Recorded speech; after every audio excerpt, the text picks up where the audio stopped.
And we are live, Mr. Chair. Thank you. I'd like to call this meeting to order and acknowledge that we are in Treaty One territory, the home and traditional lands of the Anishinaabe, Ojibwe, Inuit, Cree, and Dakota peoples, and in the national homeland of the Red River Métis. Our drinking water comes from Shoal Lake 40 First Nation in Treaty Three territory. I'd like to introduce the members of the panel today, the secretary to the board and the assessor. On the panel today, we have Mr. Patrick Rixon. I hope I'm pronouncing that correctly. Close. It's Rickson, like President Nixon, but with an R. Okay, thank you. Kevin Stephenson. And my name is Gisela Rempel. I'll be chairing the meeting today. Our assessment department personnel today is Eric Gauthier, and our administrative personnel is Francis Villanueva. To the Zoom participants of the hearing, please note you are placed in the waiting room until your property is called upon. When it is your turn, you will be admitted into the meeting. Kindly follow along on the City of Winnipeg's Board of Revision YouTube channel for the hearing process. Once the host admits you into the hearing, please close or mute your YouTube player. You will then be permitted to speak with respect to your property. Once your hearing has concluded, you can leave the meeting.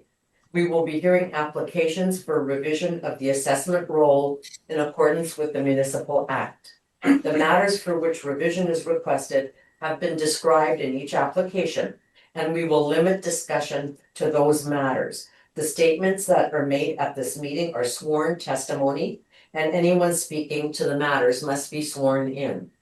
Be advised that comparisons of assessments of properties are not considered evidence of market value by the Board of Revision. The Board of Revision is appointed annually by council and is independent of it and the city administration. It makes its decisions on the basis of the evidence provided at this hearing and issues a written order that will be mailed to all parties as soon as possible. Please note that the board's decisions with respect to an application may be appealed to the Manitoba Municipal Board if the matter pertains to assessed value or classification, or to the Court of King's Bench if the matter pertains to the application of exemptions from taxation. Should you wish to appeal, information on how to do so will be included with the board's order. With respect to the hearing process, I will confirm the points of appeal with your property to be addressed with each applicant following the swearing in. We will then have the assessor's testimony, followed by questions that the applicant may have, and then the applicant's testimony, followed by questions. Each side will have an opportunity to summarize if they wish. Once all of the evidence about an application has been brought forward, the applicant may leave. The process will repeat for each item on the docket today. The session will close after all the applications have been heard, and the board will deliberate in private and make its decisions. You will receive the board's decision by registered mail as soon as possible. All information, all public hearings are live streamed, recorded, and will be part of the public record. We will be hearing items 2, 4 to 6, 9, 12, 15, and 16 on our docket today. Mr. Villanueva, please affirm the assessor's and the applicant's testimony for the first item, which will be 508 Melbourne.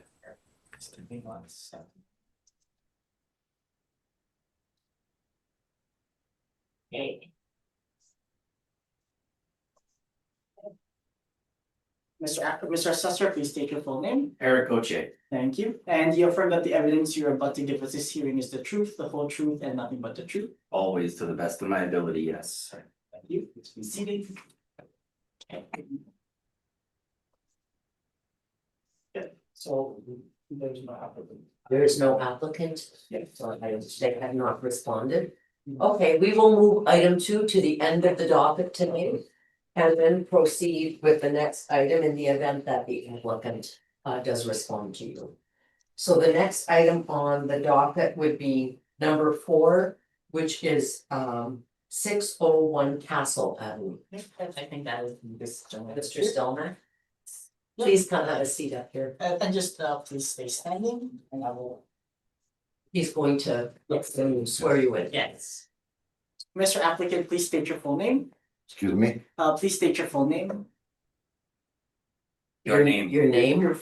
State your full name, please. my phone number, No, your name. Full name. Jan Stelmar. Thank you. And do you affirm that the evidence you're about to give at this hearing is the truth, the whole truth, and nothing but the truth? I do. Please be seated.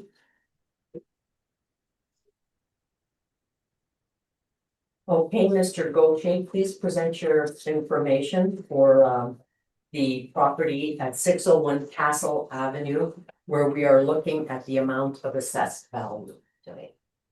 The subject property is roll number 14100011400. It's commonly referred to as 601 Castle Avenue. It's located in the neighborhood of Talbot Gray.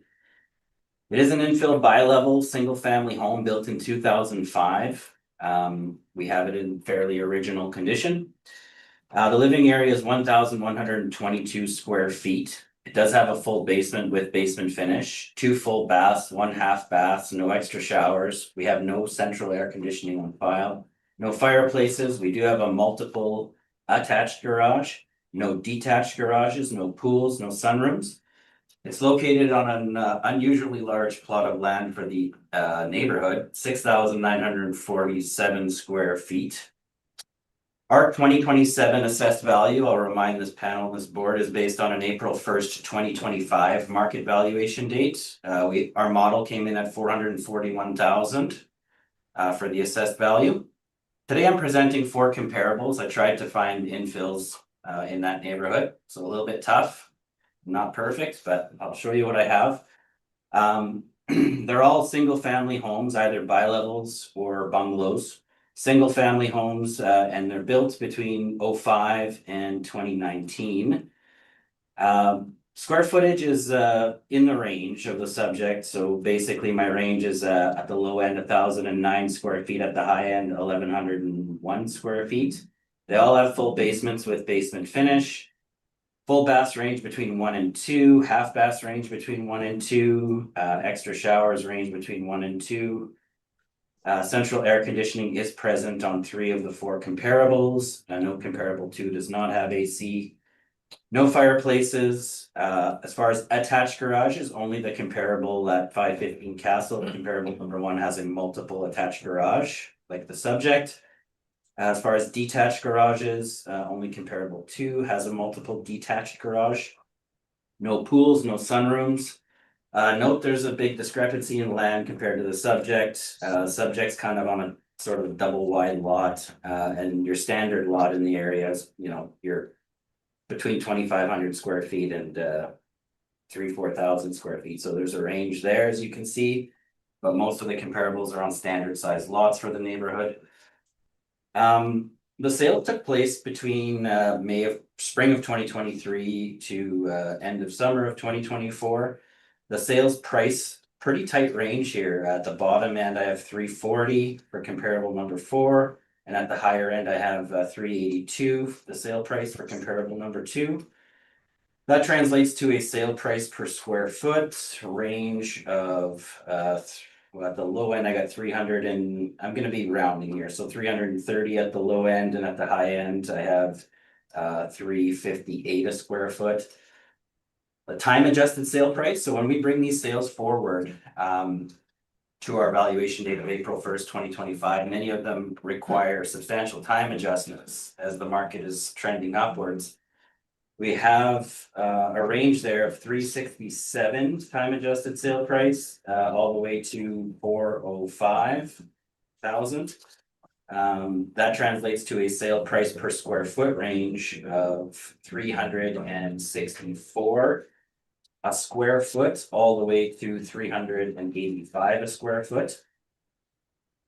After review, my recommendation is actually to reduce the value from our 441 to 405,000, as supported by the sales comparables. I also wanted to note that Assessment and Taxation did do an inspection on January 19th, 2026, relating to a municipal board hearing on the previous cycle. So I was able to review the pictures. The house is in fairly original condition, and I would kind of classify it as average condition. Averagely maintained, original 2005. So yeah, my recommendation is to reduce the value to 405, and I would ask this panel to suggest that to the homeowner and see what they think. Thank you. Our record here, in terms of your assessment says to reduce it to 425. 425? Are you suggesting 405? Yes, I have reviewed it to 405,000. Sorry, I should note that I did amend that to 405,000. Just to be clear, Okay, yes. Do you have any questions for the Yes, assessor? like for 2025, assessed value was $362,000.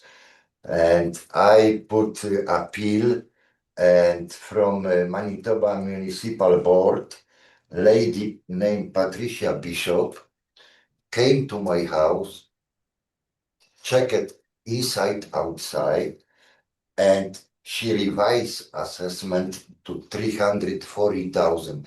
I put that appeal 2025. I should got appeal in December, but because my wife fight cancer, I didn't have it time to go for appeal, and that's why they moved appeal for January.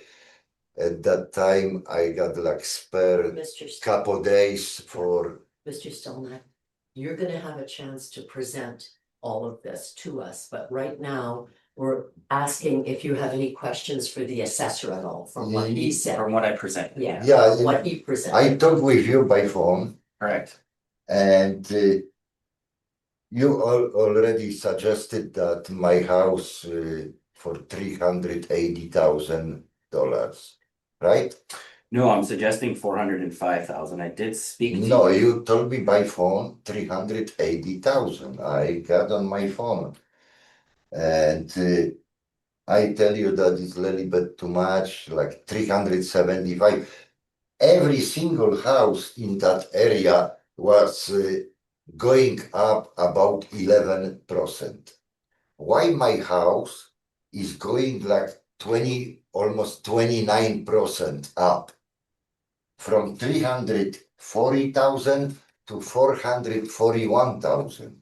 That is 29 point something 7% more So is your question, you're than asking, you're other asking houses. me? And I got the 581 Harbison, same Talbot area. But sir, It's question period. So yeah, is there it's a question? There's a Oh, question I can you- answer. Question, how, Yes. you know, that first time,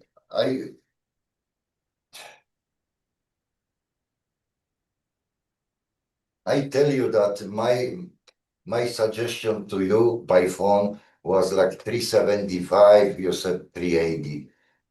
I can agree that because that will be exactly like that 11% my house going up. And I'm not agree over 400,000, you know, because that my house is like 20 years old already, and is not brand new. And some houses in that area got the same footage, almost the same. The lot is the same size and is cheaper than 601 Castle Avenue, you know. okay. And I Mr. check it. Stelmack, I we're just gonna give the other board members a chance to ask questions of the assessor, and then we want to hear all your evidence that you have to present to us, okay? About comparisons and so on, unless you have any further questions. okay. I got one question. How you assess my house 601 Castle Avenue for that kind of money? Did you see my house? Well. Did you see that area? I had a conversation. So what we do use mass appraisal because it's cost effective, which means that we analyze data and sales in neighborhoods and come up with estimates of value. I tell you something, Hold on, let me answer your question. Yeah. Okay, you're asking me how we come up with that. That's our model value. They came in at 441. When someone questions the value, we take a closer, more manual, hands-on look. Which I did, and one of my colleagues I had a conversation with, and it wasn't Patricia Bishop, by the way, that came to your house. It was a lady by the name of Amanda. So I had a conversation with Amanda, who shared the photos of your house. And that's where I revised the value and thought our model came in a little bit high. And that's where I'm suggesting 405, and I'm basing it not on comparable sales of what the most similar, I mean, your house isn't a normal house for the area because it's infill, so I picked the 4 comparables that I feel are the most closest. There can be adjustments for size and garages and things like that. Once those are considered, I came into a value of about 405,000, which is lower than our model. And that's what I'm suggesting, and I'm basing it on sales. That's how I come up with the value. And our model comes up with values, so imagine we would analyze all the sales in the neighborhood and come up with like values that are based on many sales, if that makes sense. Hopefully Then that's your even, question. like you said, 405,000 from 340, that is like 65,000 more. 65,000. I don't look at previous assessed values as a basis of my. I look got at current- paper that my that's house fine. was reassessed to That's based on a whole other 340,000 for. set of Okay. comparable. We're data going to and give a you whole- an opportunity right away to present your case. I'm gonna ask though, Mr. Stephenson, do you have any questions of the assessor? No questions at this time, thank you. Mr. Rickson, do you have any questions of the assessor? Yes, good morning, Mr. Goche. I see that your reduced proposal of 405 is right near the high end of the adjusted times sale price range. I'm just wondering if the lot size for the subject property, it's 2 times the others on average. Would you have any sense if this lot is the house on one side, is the lot subdividable? Any consideration there? Yeah, that's a great question, and it is a very difficult question when you look at an appraisal theory. So the problem is when you look at land, it's not about the size, but what you can do with it. So that's my joke for this morning. And basically, if you look at this particular house where it's positioned on the parcel, it's not economically feasible to bulldoze this house. You have a 2005 infill, very good usable house. So the value of the land as though vacant would be there would be a huge adjustment required. But the problem now is that I wouldn't adjust it too much, like maybe a $20,000 upward adjustment. And the reason for that is simply because now it's not economically feasible, so it doesn't meet the sniff test. If we were dealing with a tear down, then I would say the value in the land is critically important because the highest and best use. I understand what you're saying. My question is the subject house on one side of the lot where No. the lot can be subdivided? No, it's if you look on the Not- map, like on a Google Okay. Street View or whatever, you'll see it's not one where you could axe it in half and sell off a portion Yeah, of the okay. land. Yeah, I looked on the map. It's not very clear, but Yeah, that's good. You've it's- answered my question. Thank you. Yeah, otherwise I would have a different opinion of value on that, but yeah, no, that's a great question, by the way. Can I get pen, please? But as a buyer, it's also important to note that if you have a bigger yard, like there's something attractive to a lot of people for that. You have a little bit more space for your dog, your kids to play. So I think it does have value. I unfortunately don't have enough data to actually peg a number to that extra value. But Yep, I understand. That's Yeah. fine. I just have one question myself, Mr. Gauthier, if you're finished, Mr. Rickson. I am. Thank you. Mr.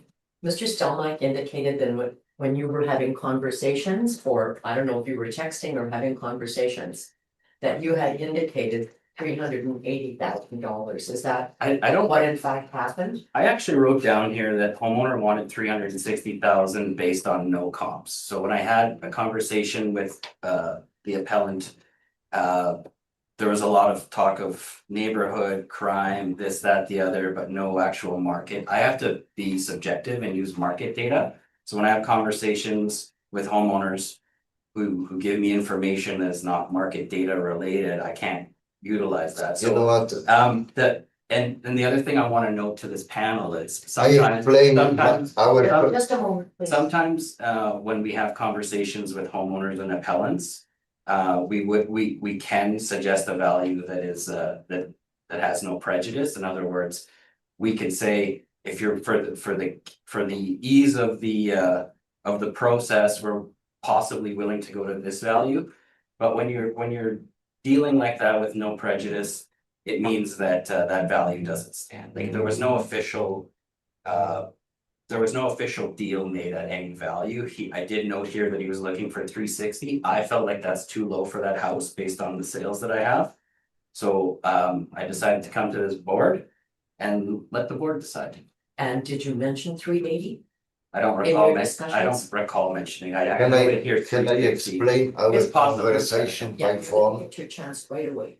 Yeah, I don't recall, sometimes we do, like I said, sometimes we do have conversations and throw around numbers that we'd be willing to work with, but those are without prejudice, meaning that they don't hold water. Okay, thank you, Mr. Gauthier. Okay, Mr. I wanna explain It's our your- conversation by yeah. phone. Oh. He phoned me and said, I explained him that my house was reassessed from 362 to 340,000.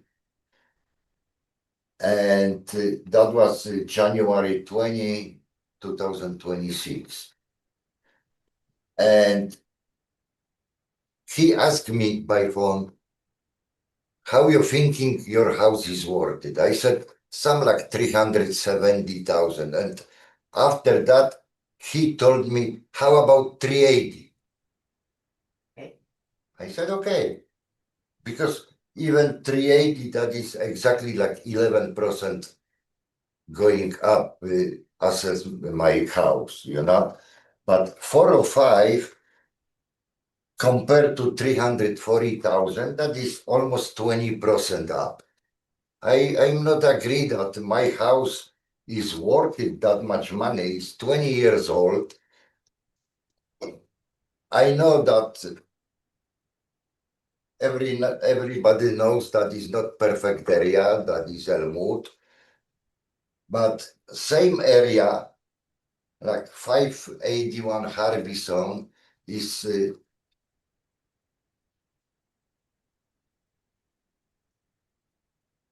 Are you talking about the assessed yeah, value is or? built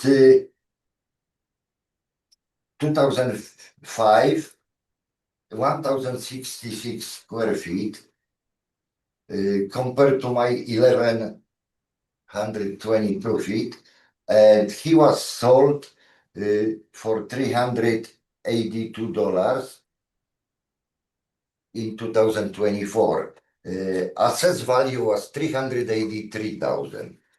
And you know why my house on 601 is almost the same area,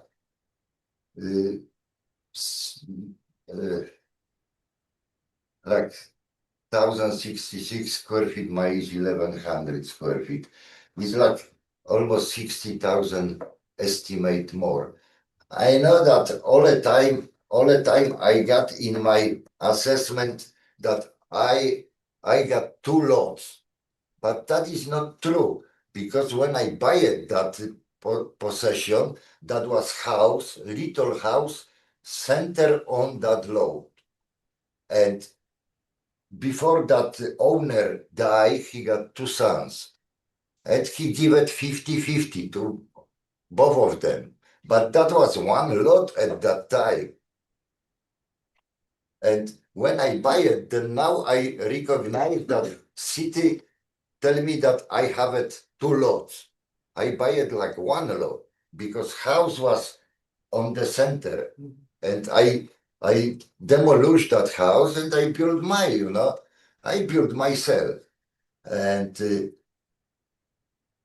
another house is 515 Castle, built 2015. sold for $363,000, and the city was estimated for 405,000 at that time, you know. When was it sold, But- sir? Do you know when Excuse it was, me? do you know when it was sold? When was 15 Catherine? 515 Castle Avenue. Yeah, when was that sold? What date was the sale of that home? You said it was sold in 2000. It's one of my comps, so I have all that. It's one of the comparable sales I of the see that assessment. now. Okay, That was like 215 built, and with 4 bedrooms, 3 bathrooms, and sold for 363,000. And my house is 1,122 square feet, got 2 bedrooms. Basement is basic finish, just outside wall, carpet on the floor. I got a laundry room and half a bathroom, like toilet, little sink, and mechanical room. Is no bedroom in the basement, and I got just 2 bedrooms. And I got attached garage. That attached garage is 570 square feet. For example, 604 Windsor, they got the same lot footage, 6,948 square feet. Is smaller houses, some like 880 something square feet, but his garage he built this year is like almost 800 square feet. Okay, it's cross my back line, you know, and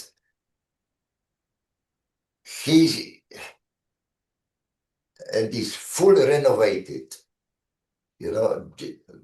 This year was full renovated, that house, and I wanna be finish my house like his house now inside, because mine is 20 years old, and I never had something finished like they did now, you know. I saw that house and I saw everything. I give him some information how do it electrical work, because I am electrician, and you know that's.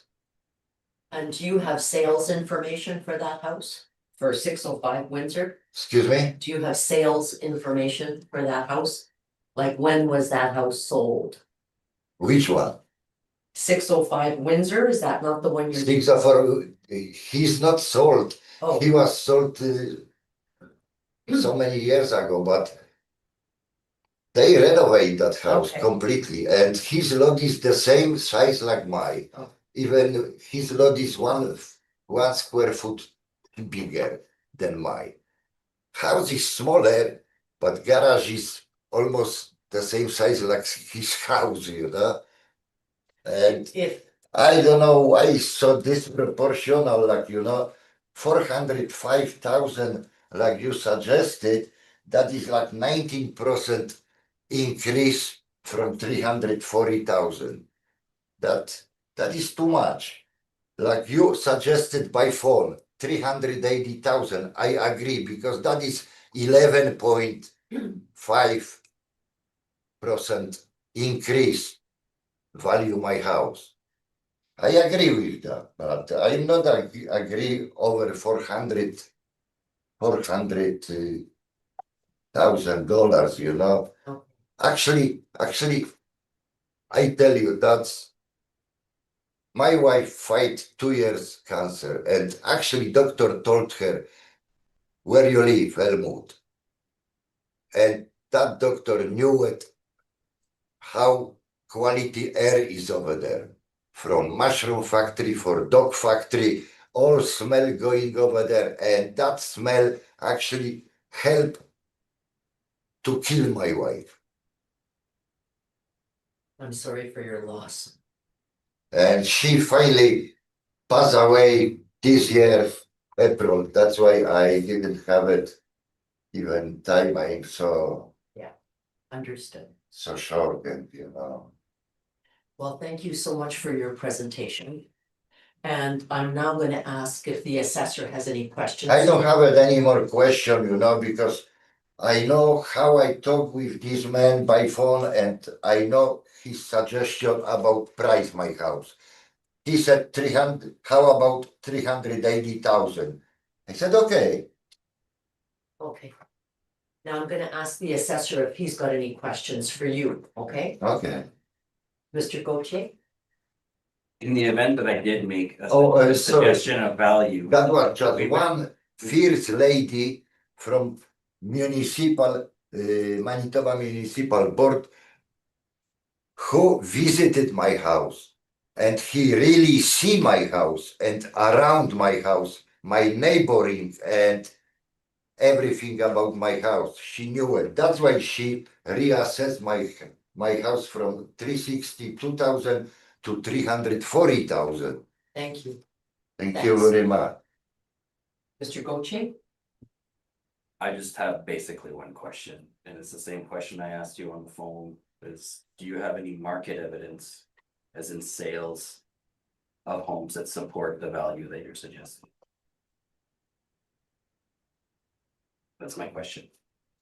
That's the only question I have.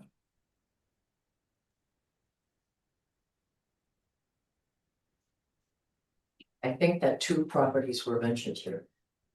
I did So, not receive that in evidence. Well, but one I is- can't One is your presentation. Well, one is my comment, so Yes. that's. The other one, I can't confirm that it's actually a sale or that it's even a comparable size or location or same thing, so. I can't comment on that, Okay, please. so is that your only That's question? my only question, thank Okay, you. thank you. Mr. Rickson, do you have any questions? I do not, thank you. Thank you. Mr. Stephenson, do you have any questions? No questions, thank you. Thank you. I think that that concludes your presentation. I thank you very much for coming in to talk to us today, and we will get a decision to you as soon as we possibly can. You send me letter, yeah? Yes, registered mail. I know. Thank you. Thank you. Thank you. That concludes 601 Castle Avenue, which is number 4 on our agenda. So now we will move to number 5, which is 522 Windsor Ave. For the Windsor Avenue, we still have an applicant. Oh, yeah. So. You make a you're- decision later, yeah? Yes, we make our decision in camera, that means privately, after we have heard everything on the docket today, and then we will send you a letter. Okay. You're free to go, thank you very much for coming in Okay, today. thank you. Thank you. As we have not heard from Mr. or Mrs. Agabayi, I don't know if I'm pronouncing that correctly, we will move that item to the bottom of the agenda. And then we will proceed to number 6, 915 Narren Avenue. For number 6, we do have an applicant. I can Thank you. Yes, Yeah, they're different presentation, just give me one moment. thank you.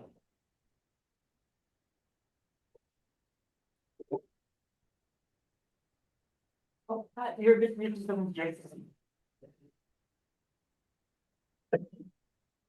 Oh, hello. Thank you. Oh, just one.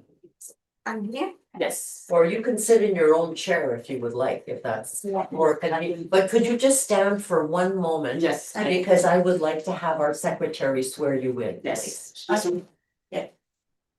Oh, and Miss Applicant, please state your full name, It's Jennifer, your full name. TU. And you affirm that the evidence you are about to give at this hearing is the truth, the whole truth, and nothing but the truth. Yes, Perfect. Yeah, and you may Please have a seat. okay.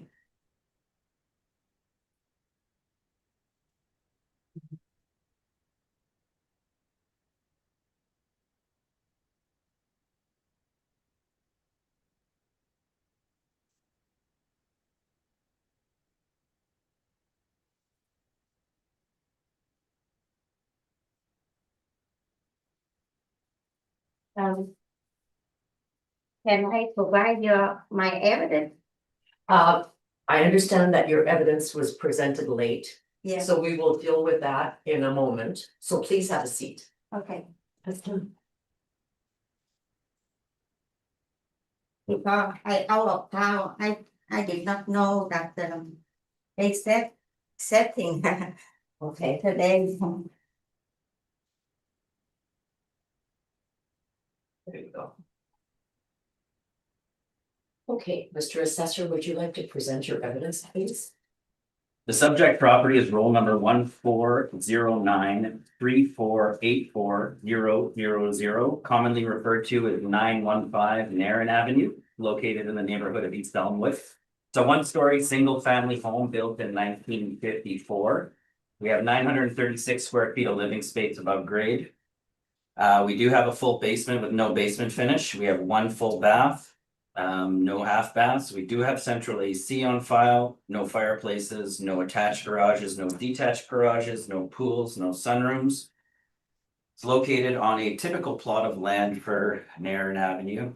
4,314 square feet. We got the bus, we got commercial. Those of you who know the area, it's a busy place. Our 2027 value, which is based on an April 1st, 2025 market valuation date, is pegged at 203,000. Today I'm presenting 4 comparables. I did try to focus on comparables that were on Narren Avenue because that is a salient fact here. And I was fortunate enough to find comparables on the street. So we have bungalows across the board on Narren, all built in the 50s. All around that 900 square foot range, the full basements, basement finish, all have a full bath. Comp 1 has a half bath added. So yes, note that they all have basement finish, while the subject does not. No extra showers. We have central AC on comps 1, 2, and 3, and no AC on comparable 4. No fireplaces, no attached garages. All the comparables do have either a single or multiple detached garage. No pools, no sunrooms. Land is pretty consistent across the board. Sales took place between, I have earliest sale I'm using is December 2023 all the way to November 2024. Sales price range varies a bit. At the low end, I have 205,000. And at the high end, 275,000. That translates to a price per square foot range between 219 a square foot at the low end and 293 a square foot at the high end. When we time adjust these sales and bring them forward to our valuation date of April 1st, 2025, we have a time adjusted sales price range between 226 at the low end and 291 at the high end, translating to a time adjusted sale price per square foot range, 241 on the low side per square foot, all the way to 311 per square foot on the high side. My recommendation is to maintain the assessed value.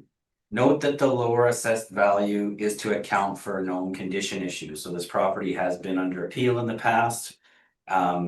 I was hoping to get it inspected. It is kind of queued for a more recent inspection due to a previous municipal board case. Unfortunately, that process did not happen, so I did not inspect, we did not inspect the property recently. But we are aware of known condition issues, and that's why the assessed value is quite a bit lower than what you see for the comparables. So it's to account for that. Are there any questions? Do we pronounce your name TU? Is that how you pronounce your last name? Yes. Okay. Ms. TU, do you have any questions for the assessor at all about what he has presented? Is it the low of comparison is all in a good condition? So there's varying conditions. I think comparable number 2 is in need of some work. It's difficult to find good clean comparables that would be in exact same condition, so we kind of have to adjust for condition.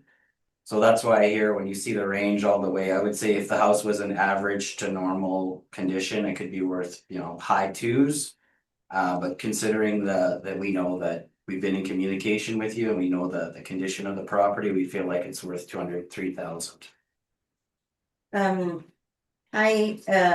it the low of this comparable is suitable to live in? These would all, my comparables would all be suitable to live in, that's correct. Yes. And that's why their value is higher. Like the everything working, the furnace, everything working. Well, typically when you buy a house, not everything is working, but so I can't swear to that, but they would be in sort of average to normal condition and livable, absolutely. Okay.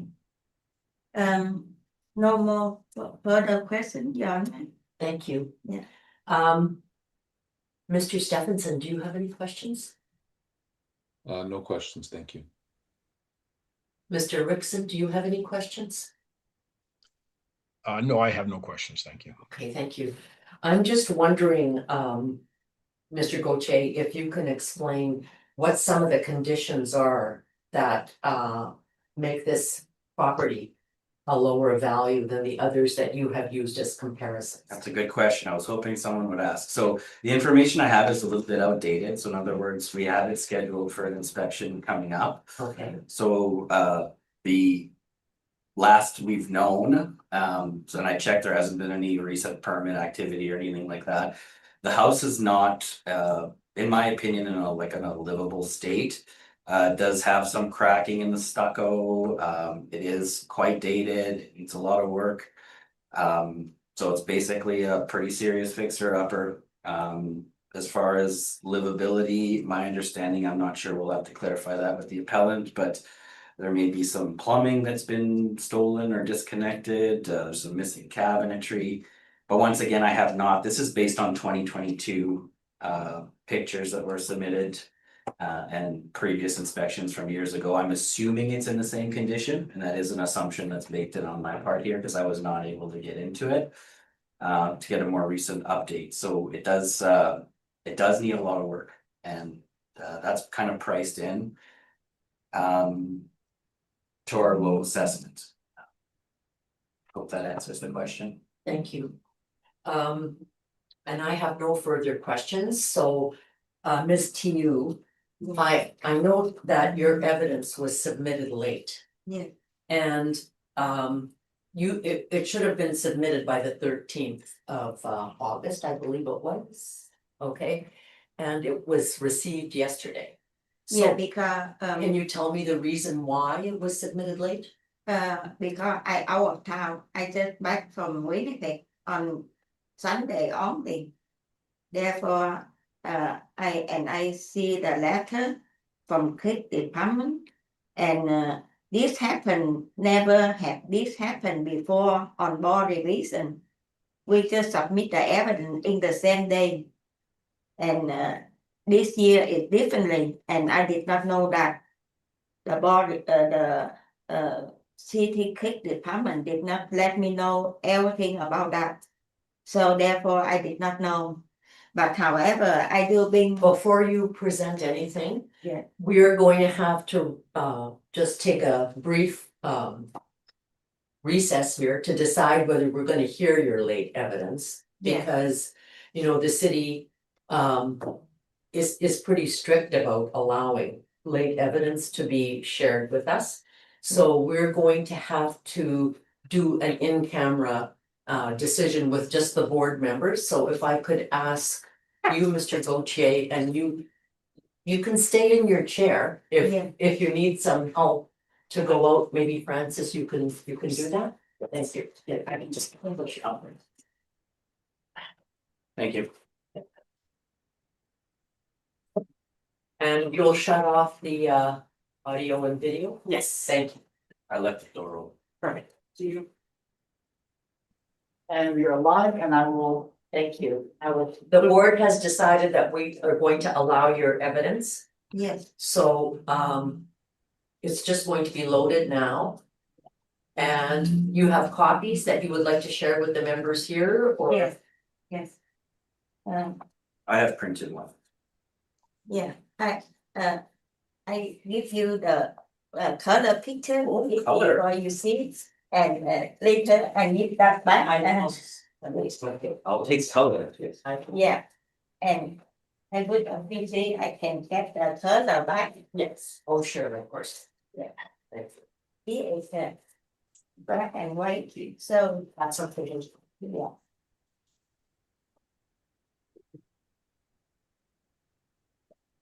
And it should be, it's So okay. the board can have this on later. Oh, we have a copy. Oh, yeah. And it should be uploaded to the shared drive now. Thank you, Francis. All right, Ms. TU, please present your evidence to us. Yes.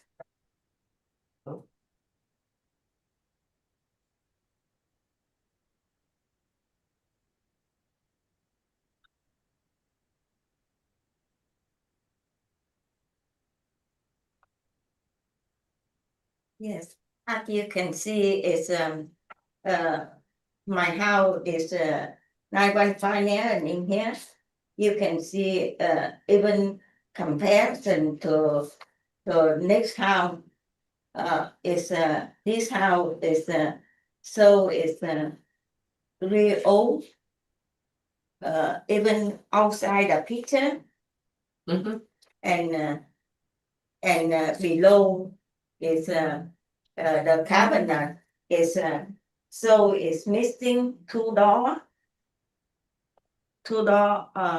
on the cabinet, upper cabinet is missing, and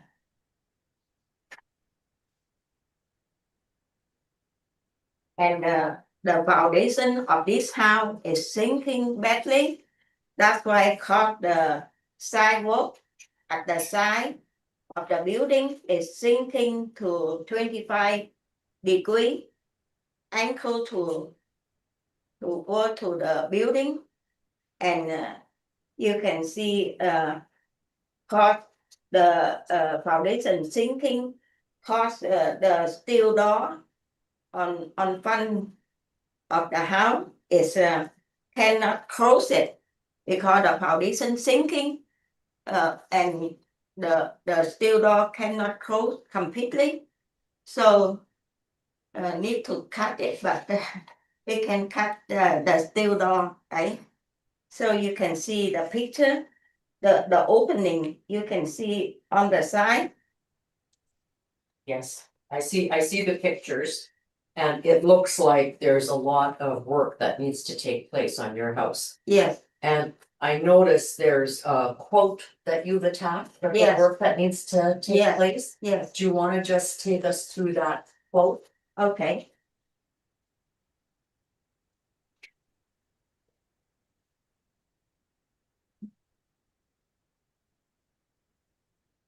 I think it's the second last page.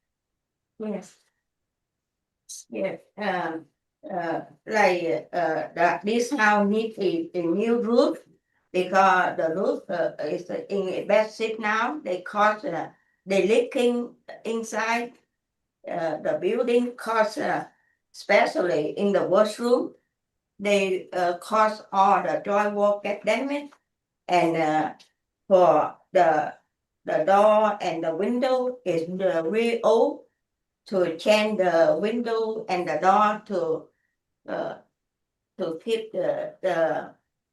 keep the house warm is cost 26,000, and the stucco cost is 14,000, and the front step cost 5,000, and the handrail of the front step cost is 3,000, and soffit and fascia cost 2,800, and side step on the sidewalk, and the sidewalk cost 8,500, and the kitchen cabinet cost 10,000, and the drywall and tapping cost 8,800, and the carpet and vinyl baseboard is 1,400. And 14,000, right? 14,000. yeah, 14,000. And the plumbing for whole house and cool the hot water tank and burner cost 18,000. So actually this house totally watered. It's nothing can stay with the house like that. And beside this house did not have air, did not have garage, and the basement did not finish. And for cost to fixing this building up to suitable to living had to be cost 132,000. For those of that cost at almost 140,000 to bring the house can be living. Therefore, the city give the price is 233,000. That was far too high for this property. So I wish the board can look into that and give me the better adjustable. I have appealed this house since 2022. However, the board division did not set the hearing until next year. Although it's cost it a couple years later like that way, it's not fair for me at all. And therefore I really need And you have some comparable houses here that you would Yeah. like us to look at? yes.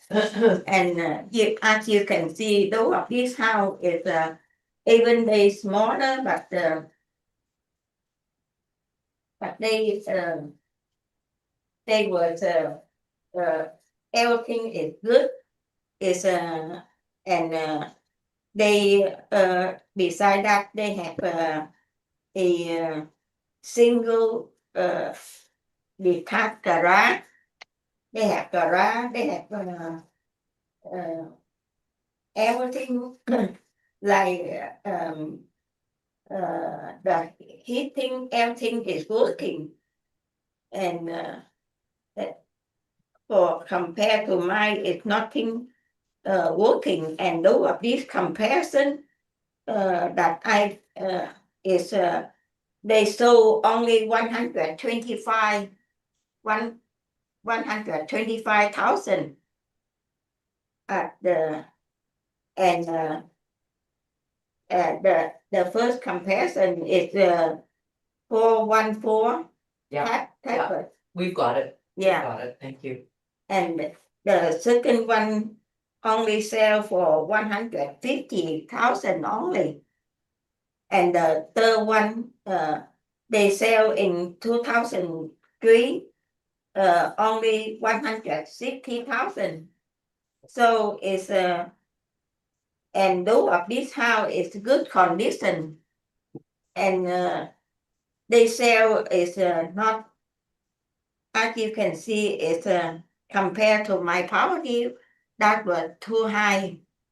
In fact, my house is nothing can use it.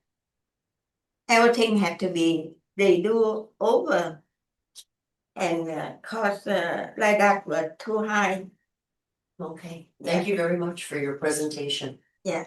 Mr. Gauthier, do you have any questions of the applicant? I do. Are you aware that 414 Talbot sold, well, I have here that on your sheet here, sold in August 30th, 2025. They took possession on September 16th, 2025.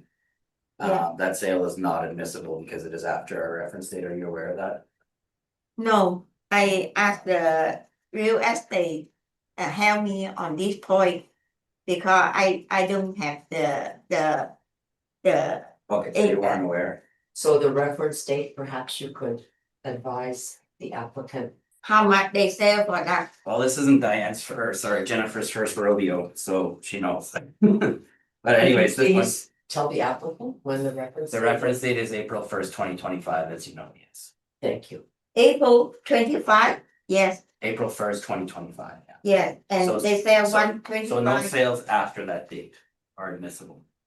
So we cannot consider what Mr. Gauthier is saying for 14 Talbot in Oh. terms of your presentation because it was sold after April 1st, 2025, Oh, which is when we end the consideration of sales. okay, Okay? yes, Okay. but however, the second one and the third one. Yeah. Is Yeah, well, suitable, yeah. right? Yeah. That's right. I have questions regarding those. So my second question is, all of your sales are in the 600 square foot range? They Is there a over reason? 600. Yeah, they're all in the 600, they all have a 600 handle on them as far as square footage, so there's about a 300 square foot-ish gap between your sales comparables and the subject property. Have you factored that? There's 300 square feet of living space that needs to be adjusted for. Is that something that you looked at with your real estate agent? Because the real estate agent come to see my house and they say this house is totally wallet, everything is not working. And therefore it's no value at all. So therefore he bring up this property to sold to the board. Because it's none of things is value. Everything is not working. And like the drywall had to be redone, the window had to be redone, the door had to be redone. You know, everything is Okay, and then you mentioned in your presentation that these houses are all in good livable condition. Were you aware that 905 Beach Avenue needed a lot of work when it sold for 160,000 in March of 2023? Was then fixed up and resold in July of 2024 for 255,000. Are you aware of that? So if No. it was in good livable condition, my question is why would it have resold for much more after it was brought up to snuff? oh well maybe they change something is like the flooring and they change design inside the house. Maybe like that way. So bring up the value. If they don't change the design inside, never bring up like that kind of value. Okay, my last question is your comp at 594 Harbison Avenue East, are you aware that it is on a surface foundation crawl space and not on a full basement? And if so, would you make any adjustments for that? Well, even my basement, but the foundation, I do ask the foundation company. They say if fix the foundation, actually this house, the raining day, the water coming, it damage the something live in the basement, like something I put in the basement because they leaking. So the water come from foundation wall, and the foundation company they say to fix the foundation cost more than that. They suggest to just sell it. There's no point to fix the foundation like that. And they say cost over 100,000 just fix the foundation only. Okay, and I have one last question. So are you aware, obviously you own a lot of real estate. Are you aware that adding up all of the costs that a property might need to bring it up to a certain standard does not necessarily translate to market value? So in other words, between Ray last name Mom's quote that you've provided us here, I did try to do some research and I can't find any information on Raymond, so I'm not sure how credible that is, but if we go by Raymond's quote and then the quote you're saying for 100,000, that's negative 232,000. So you're aware that at a certain point, you're at land value and that's where the buck stops, right? Are you aware of that? That you don't just subtract full, that the market doesn't work that way and that land value at some point kicks in? Anyway, I just compare to my next neighbor, the house is because I did not see your comparable foundation, but I look on my neighborhood, is they inside is everything is like new, everything good condition, and they assessment just 200 50 or 60, like 50,000, 250,000. That's all the high they go, and none of they go higher than that. And then why my property none of value inside the house, same as the outside, same as the foundation, is totally wallet, and why being up to 203,000 like that much? That is not fair enough for my property, right? Okay, that's all my questions. Thank you. Thank you, Mr. Gauthier. Mr. Rickson, do you have any questions? I do. I may have missed something here, but is this home sitting vacant? Yes, vacant have been vacant over 10 years. Over 10 years has been vacant? Okay. Yeah, because everything is old and Yeah, oh, I can clearly see that in the pictures. Okay, that's great. That's my only question. Thank you. Mr. Stephenson, do you have any questions? Pat asked my question. I have no questions. Thank you. Thank you. Do you have any plans for the property?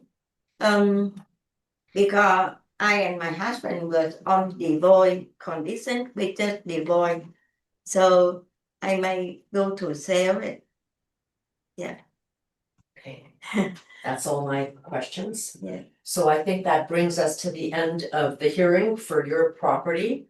And we will move on then to the next property, which I believe is number 122 Larch Avenue West. You are free to leave. Yeah. Thank you. Or did you want this back? Yeah, yes, Thank you. Thank you, Jennifer. thank you so much. Thank you.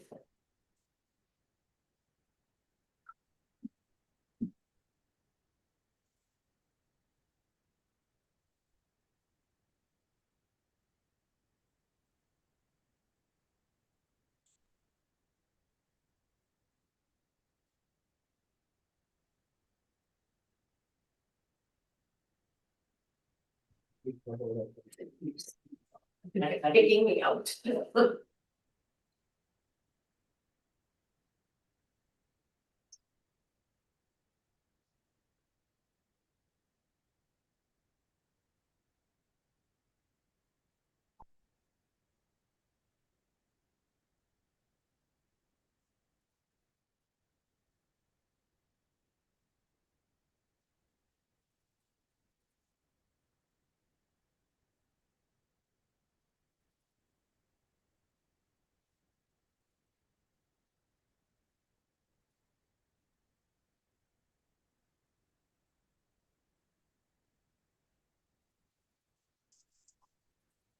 Oh, you need some help there? Yeah, yeah, You do? Can I help you? yeah, I can, You're okay? yeah. Sure.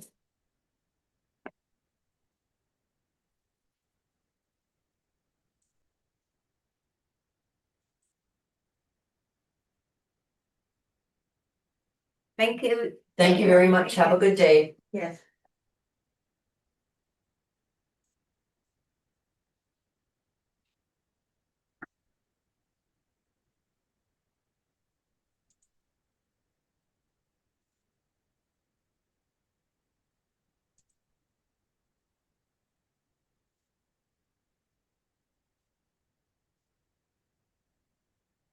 Does anybody need a break? I'll go with the flow here.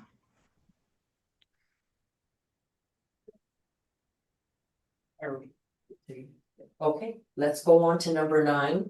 And I'll after that. Thank you. Did we skip Newman? Number Um, 8. Been withdrawn. well, that one was Oh. withdrawn. Oh, sorry. Thank you. You want to swear in the applicant, please? Of course. Mr. Applicant, please state your full name. Thank you very much. Have a good day. What's that? Mr. Applicant, please state your full name. Full name, Michael Wayne Patura. Thank you. And you affirm that the evidence you are about to give at this hearing is the truth, the whole truth, and nothing but the truth. Yes, I swear to that. Thank you. So we're looking at the amount of assessed value for 122 Larche Avenue West, and I'm going to turn it over to you, Mr. Gauthier, for your presentation, please. The subject property is roll number 090048405000, commonly referred to as 122 Larche Avenue West. It's located in the neighborhood of Radisson. It's a 3-level split, single-family home built in 1973. We do have 1,032 square feet of living area above grade. So as you know, with these 3-level splits, there is an area of the basement that's full and then a kind of a partial lower crawl space on the other side, typical of this style of construction. We do have the basement finished in the finishable area. We have 1 full baths, no half baths, no extra showers. We do have central air conditioning, no fireplaces, no attached garages. We do have a multiple detached garage, no pools, no sunrooms. Located on a pretty standard plot of land for the area, 5,005 square feet. Our 2027 value is pegged at 383,000, and that is based on an April 1st, 2025 market valuation date. Today, I'm presenting 4 comparables. They're all in the neighborhood of Radisson. They are all 3-level splits, all single-family homes, all built in the 60s, all around that 1,000 to 1,150-ish square feet, so then the same kind of range of size. Basement type is all similar. They all have basement finish, all have 1 full bath. Some of the comps have no half baths, while comparables, one, for example, has 2 half baths and extra showers. I do have an extra shower at comparable number 4. Central air conditioning is a bit of a mix. The first 2 comparables do not have, while the comparables 3 and 4 do have central AC. I do have 1 fireplace on comparable number 4. No attached garages. All the comparables do have detached garages. Note that comparable 1 is a single, while the rest of the 3 are all multiples, like the subject. No, sorry, there is a pool. Comparable number 4 has a pool and no sunrooms. The land's pretty much standard. No comparable 2 has a little bit more land at 6,337 square feet, and the rest are all your standard lot for the area around that 5,000 mark. We do have a school influence on comparable number 4. Some people that's a pro, some that's a con. Depends where you stand with that. As far as sales dates, they vary between October of 2023, late October 2023, all the way to March 2025. Sales prices, a bit of a range. At the low end, I got 320. At the high end, 387. That translates to a sale price per square foot range of 280 at the low end per square foot, all the way to 357 a square foot. When we time adjust these sales and bring them forward to our valuation date of April 1st, 2025, the range there, once they're time adjusted, ranges between 344,000 at the low end and 387,000 at the high end. That gives you a price per square foot range between 301 per square foot at the low end to 363 a square foot at the high end. Our model did come in at 383. I'm recommending to reduce the value to 370 as supported by the comparable sales and the open market transaction of the subject in 2022. So note that it did sell. I have possession. Legal possession took place in September of 2022, and the price paid was 355,000. So if you apply a simple market time adjustment, you'll come in pretty close to what I'm recommending at 370 mark. And it is supported by the, I guess we would say middle of the range, my comparable sales. That's Thank it you. for my presentation. Any questions? Could you please repeat the roll number? Yes, I have 0900-484-0500. Mr. Patura, do you have any questions of the assessor? Yeah, one of the main questions is comparable number 4. That's the one for 387,000. It has a pool, so why is that even in as one of the comparables when it's got a pool there? You could use it as a comparable. So when appraisers look at homes, a lot of times there are differences, and what you do is you just account for them. So it would be fair to adjust to do a market adjustment on this, and you'll notice it is at the higher end at 387. The other thing you could do, since I'm presenting 4 comps, if it really bothers you, you could just dismiss it altogether and use the first 3. That is why we don't hang our hats on one comparable sale, but pools in this area may not add, and depending on the condition of a pool, its location, adjustment can vary. To be honest, I kind of missed it, otherwise I would have done a little bit, maybe I would have dismissed it. So yeah, you can either dismiss it, or you could do a market adjustment, depending on the size of the pool and the condition of it, anywhere from, it varies, I would say, in the Transcona area. It's not something you see quite often. It's not something that's expected. For example, that's like it would be in, say, Tuxedo or something like that, where it would add more value. Could be a 20 or 30 grand adjustment. Probably reasonable depending on its condition and your bill to. May I ask before we proceed any further, I am assuming that your recommendation to reduce this to $370,000 was not accepted? I actually, sorry, usually we make the proposition, if the homeowner accepts the recommendation, but maybe we could propose that. Mr. Patura, have you had an opportunity to think about this recommendation to reduce that the assessor has presented to reduce your assessment to $370,000?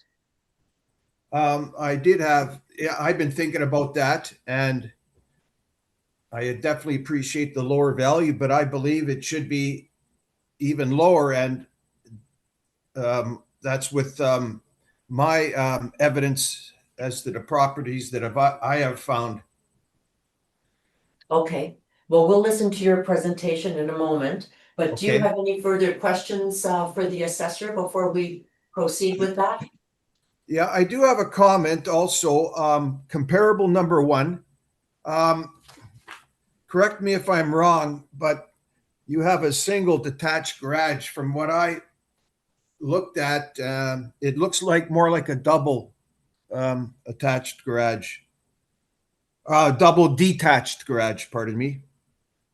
And you got it single.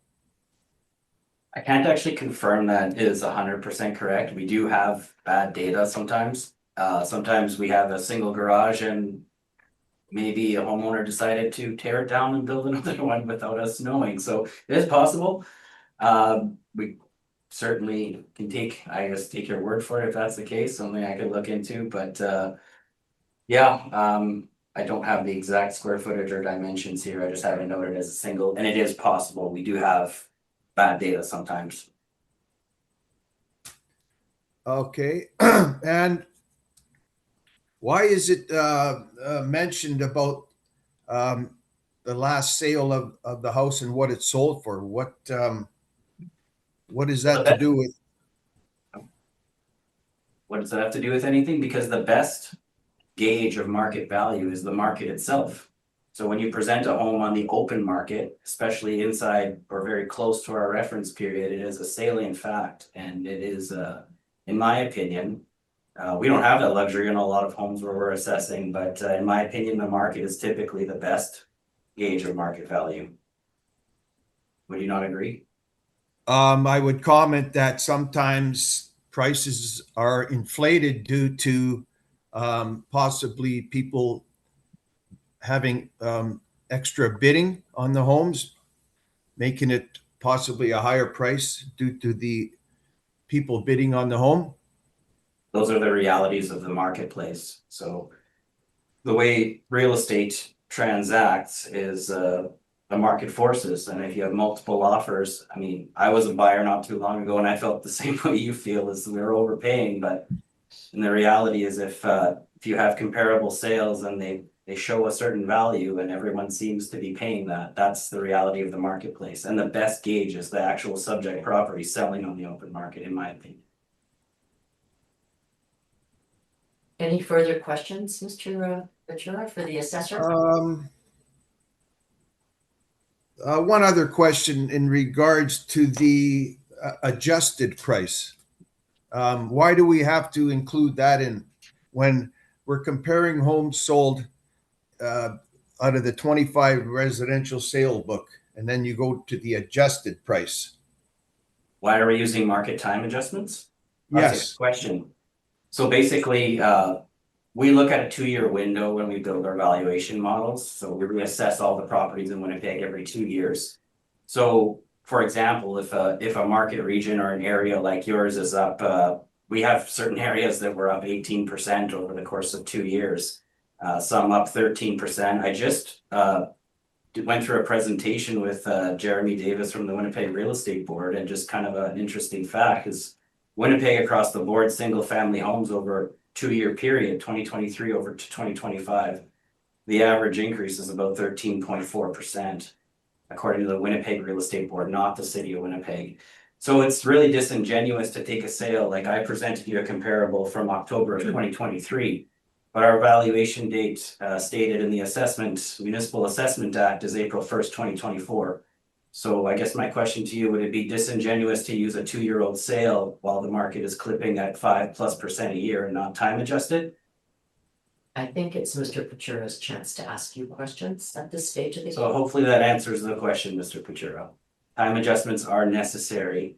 If you order an appraisal from an appraiser, they will time adjust their sales unless the sales are really close. Sometimes if you're lucky enough and the sale is say 60 days or 30 days before the effective date of the appraisal, you may not time adjust because it's close enough.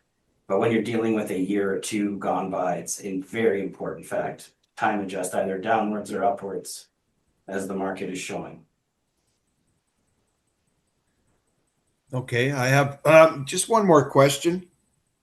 How did you originally arrive at the price of $383,000 using these properties that I'm looking at, your comparables?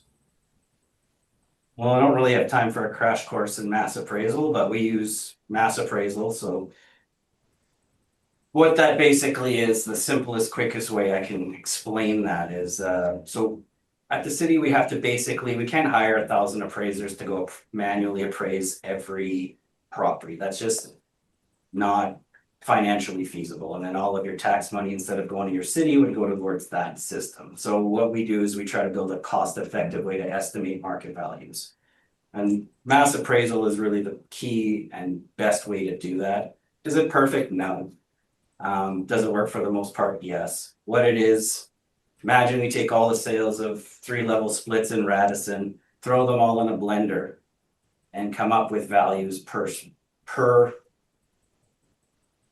square foot of various features, if that makes sense. So the land has its own value in the model, and then every square foot of living space above grade would have a value. Every square foot of garage would have a value. Every square foot of deck would have a value. And imagine it's like a layered cake, with your base of your cake being the land and everything else being layers. So that's how we come up with the value.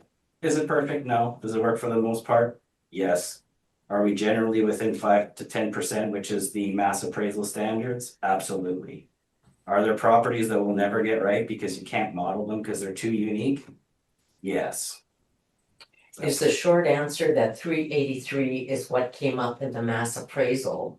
Correct. Yeah, And no, when you took a look at the property, that is when you took a closer look and reduced it to $370,000. Correct. So we rely on our model to come up with values. When values are questioned, either a homeowner calls us during the review program or we're here at the Board of Revision. We don't just come up and say, well, this is the model value and end of story. We do sort of a manual review, and that's what I've gone through today, is we look at comparable sales, we look at the property sale, what kind of condition is it in, and we come up with a more in-person sort of manual value, if that makes sense. Desktop appraisal, I guess you could call it.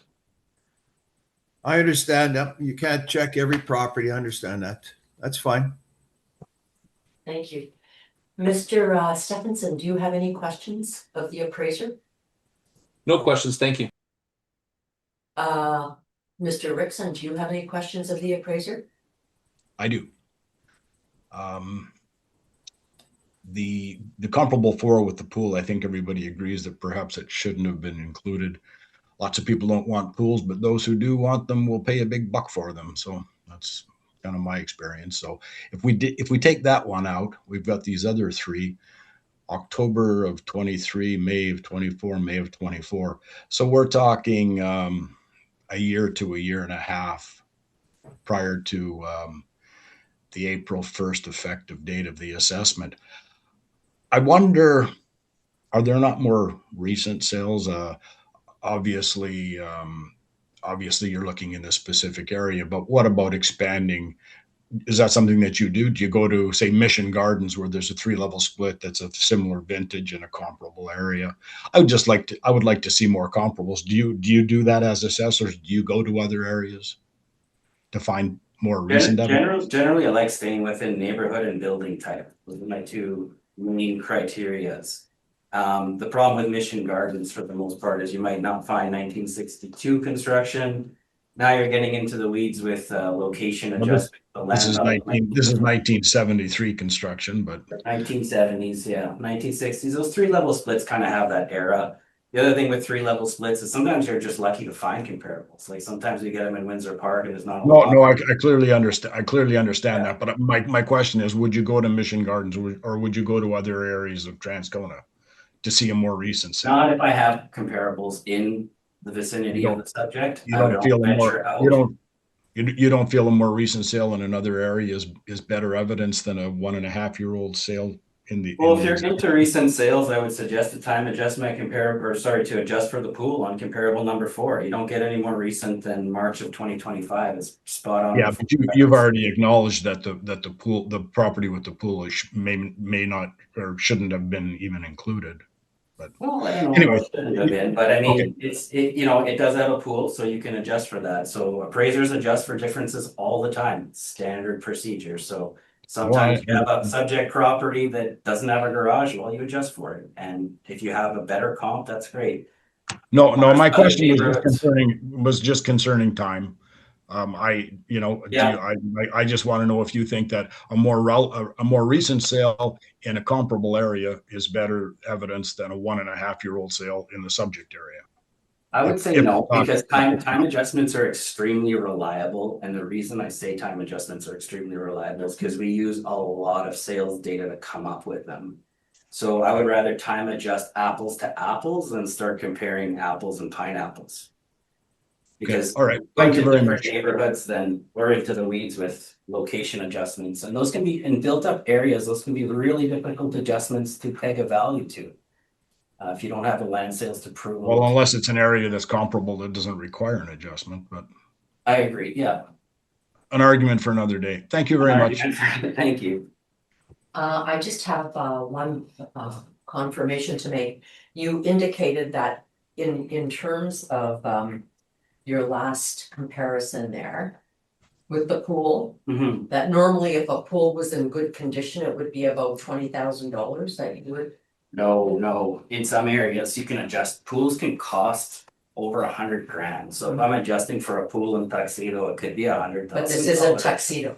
Yeah, correct. So where I'm getting at is the expectation of pools in certain areas. Mr. Rickson actually brought up a really good point, is that in some areas it could I've seen pools devalue properties. So if it's in the wrong condition, it's hard to backfill. It can actually devalue a property. I've seen those extreme cases. If it needs a liner, a heater, everything, it's turned into a fish pond, and it's very hard to get machinery in to backfill it, to get rid of it.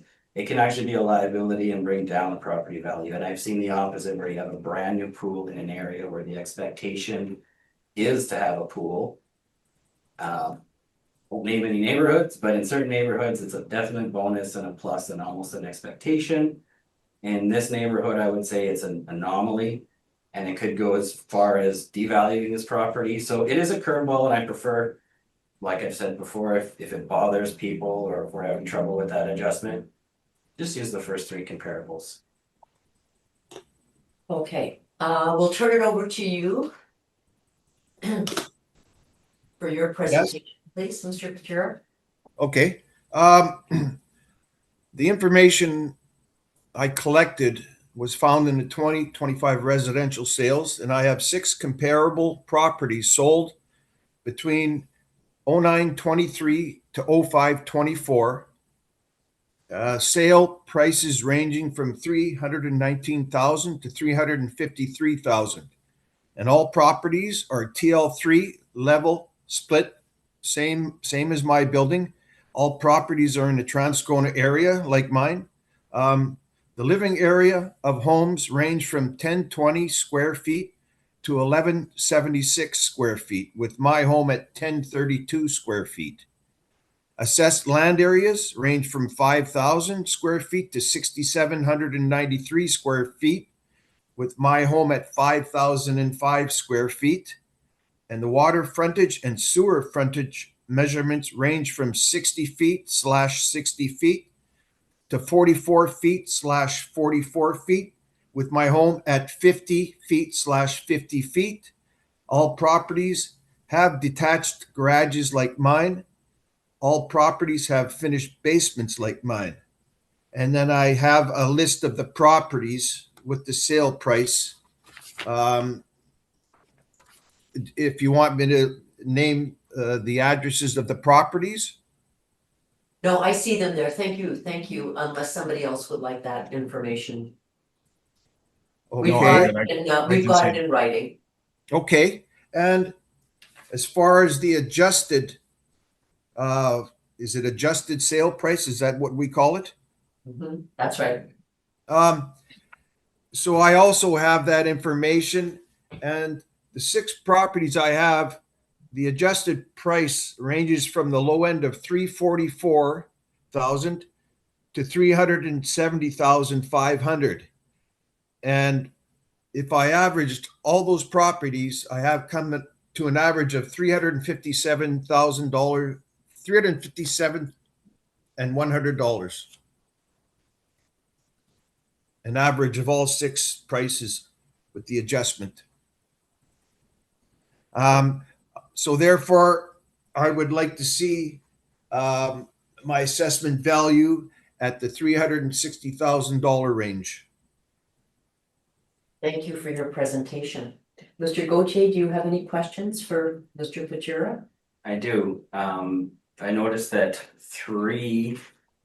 4 of your comparables have single garages, while you have a 528 square foot garage according to the records here. Once you adjust for that and then you take your so-called average, that might have an impact on your numbers, your valuation conclusion.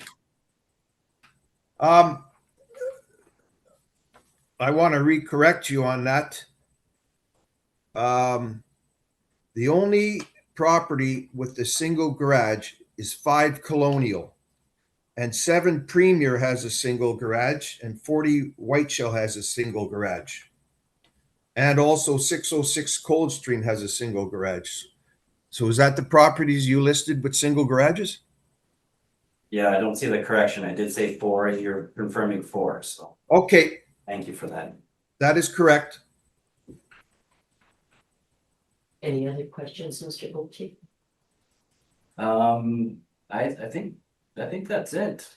I'm good, thank you. Okay, thank you. Mr. Rickson, any questions?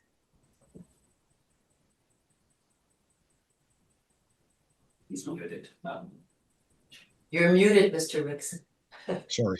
That's okay. You've listed some comparable sales, and I'm just from what I have, I just have an address and a sale price. Are they similar? They're all, and you said they're all 3-level splits. Are they all kind of similar in vintage, built in the 60s or into the 70s, like your property? The homes that we're talking about They were built in the 60s and 70s, basically same building plan, just maybe they were switched around where the upper was on the left side or which either way. Reverse, yeah, mirror image, yes. Yeah, okay, so they're similar vintage and obviously all in the neighborhood. So, okay, that's great. Thank you very much. Okay, Mr. Stephenson, any questions for the applicant? My question is, so you purchased the property in September 22 for 355? Is that Correct. correct? correct. And you think the value has gone up 5,000 in a year and a half, or two and a half? I think that the value is what I think would sell for. I didn't get it assessed by a realtor. A little bit more than a year and a half, I think, but September 2022. 2.5 years, I think. Is that all your questions, Mr. Stephenson? That's my only question. Thank you. And I'm also using the adjusted sale prices. So, I mean, that should have some sort of weight as far as, what the price should be 3 or 4 years later. Thank you. And I have no questions. That was a very thorough presentation from both of you. So that will conclude number 9, 122 Larch Avenue West. And we will get back to you with a written decision as soon as possible. Thank you very much for your time today. Thank you. Oh, can I comment one more comment? Sure. Let me just say that the assessors have had my property assessment information for quite some time when I originally phoned them. And then I emailed them this past Tuesday. They got my information. And I finally got the information from him on the Friday morning. And there was no information on the attachment he sent me. And had I not checked my email that Friday during the day, I likely wouldn't have received that information till the Monday. So as far as preparation time, I was limited. Thank you. Appreciated. That's All right, it. Thank you. Thank you. We will then maybe take a 5-minute recess. And we are back live, Mrs. Chair. Thank you. So we'll proceed to number 12, 173 Johnson Avenue West. And no, Do we have we have no one here? no applicant for that one. Okay, so we'll put that at the end of the docket. And we'll proceed with number 15, 215 Lindale Drive. Yes, and I do have an applicant, I will let you. Thank you.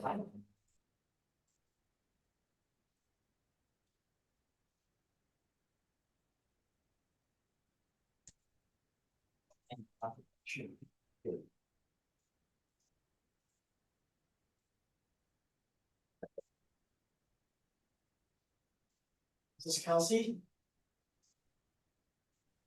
Yes, hi there. Hello. So you're next up on the docket and we're looking at the amount of assessed value for your home. Pardon me? Yes, and we're going to get an affirmation swearing in for you before we proceed. Miss applicant, please state your full name. Kelsey Kramwolke. Thank you. And you affirm that the evidence you are about to give at this hearing is the truth, the whole truth, and nothing but the truth? I do. Thank you. Mr. Gauthier, please proceed with your assessment. The subject property is roll number 060915280000. Commonly referred to as 215 Lindale Drive. It's located in Norwood Flats, or what we call Norwood West.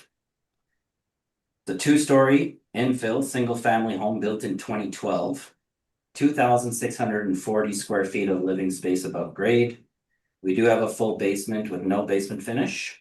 We have 2 full baths, 1 half bath, an extra shower, central AC. I have no fireplaces on file. I have a multiple attached garage. I have no detached garages, no pools, and no sunrooms. It's located on a plot of land that's 6,773 square feet. For those of you who are familiar with Lindale Drive, it's kind of across from a park and the river. So that we do have that influence there. We did come up with a value. This is to be noted, not a model value, but a revised value of 941,000. And that's based on the April 1st, 2025 market valuation date. So for those who know Norwood, it's a bit tough to find comparables for something like this.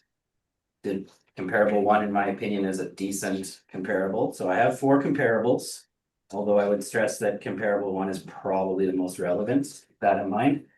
They're all located in Norwood West, very important. They're all 2 stories or 1.5 story homes. They're all single family homes. Comparable ones built in 98, while the rest are built in the 40s, which is typical for that neighborhood. Square footage varies greatly. 2,986 square feet for comparable number 1 at the high end, all the way to 1,541. We do have full basements and some have additions. Comparables 3 and 4 have additions, so that's where the park area comes in. So usually these are rear additions added after the fact. They all have basement finish. Full baths vary between 1 and 2. Half baths vary between 1 and 2. Extra showers vary between 1 and 2. They all have central AC. Fireplaces are present in comparables 1, 2, and 4. I have no attached garages. The first 3 comparables do have multiple detached garages, while the 4th comparable has a single detached garage. No pools this time, no sunrooms. Most of them are on standard. Those are familiar with Norwood. It's kind of a grid system, so most of the lots are fairly homogeneous. So the first 3 are your standard Norwood Flats lots, almost pushing 6,000 square feet. Comparable 1 does have the park influence on Lindale Drive, making it even more comparable to the subject. While comparables 3 has commercial adjacent on Coniston. Typically in this area, it's probably an apartment block. You'd have to look on the map. I do have Red River adjacent for 198 Lindale Drive. So these sales took place in, I guess my oldest sale I have here is July of 2022, all the way through to my most recent sale, comparable 1, where they took possession in June of 2024. Sale prices range quite a bit here, especially if we're not adjusting for features and square feet. Comparable 1 sold for 1.150, so that's 1,150,000. At the high end, at the low end, I have comparable number 3 at 615,000. So we do have a pretty substantial swing in prices per square feet. These are unadjusted. So $314 a square foot at the low end, all the way to $451 a square foot at the high end. So when we time adjust these sales, and this will be the important point of this particular hearing here. Time adjustments, we have comparable 1 coming in at 1.218 million on the high side, and then on the low side, I have comparable number 3 coming in at 671,000, translating to a price per square foot, time adjusted, a range of 342 at the low end to 489 at the high end. So my recommendation is to maintain the value of 941,000. As I noted earlier, this is a value representing the time adjusted sale price of the property. Our original model value came in at $1,014,000 prior to being revised by one of our assessors during the review program. I did include MLS stats on the following page, and I did map out Norwood specifically. We do use larger areas for our time adjustments. So I did specifically look at Norwood Flats and provided that data on the next page, coming in at approximately, and keep in mind, the MLS data, is year over year, but it's showing about an 11% increase over 2 years from 2023 to 2025. Just to give you an idea of a more specific neighborhood time adjustment versus our larger market region time adjustments that we typically use. So based on that time adjustment, the 900 sale, the house did sell. This is a very salient fact on the open market on MLS for 900,000.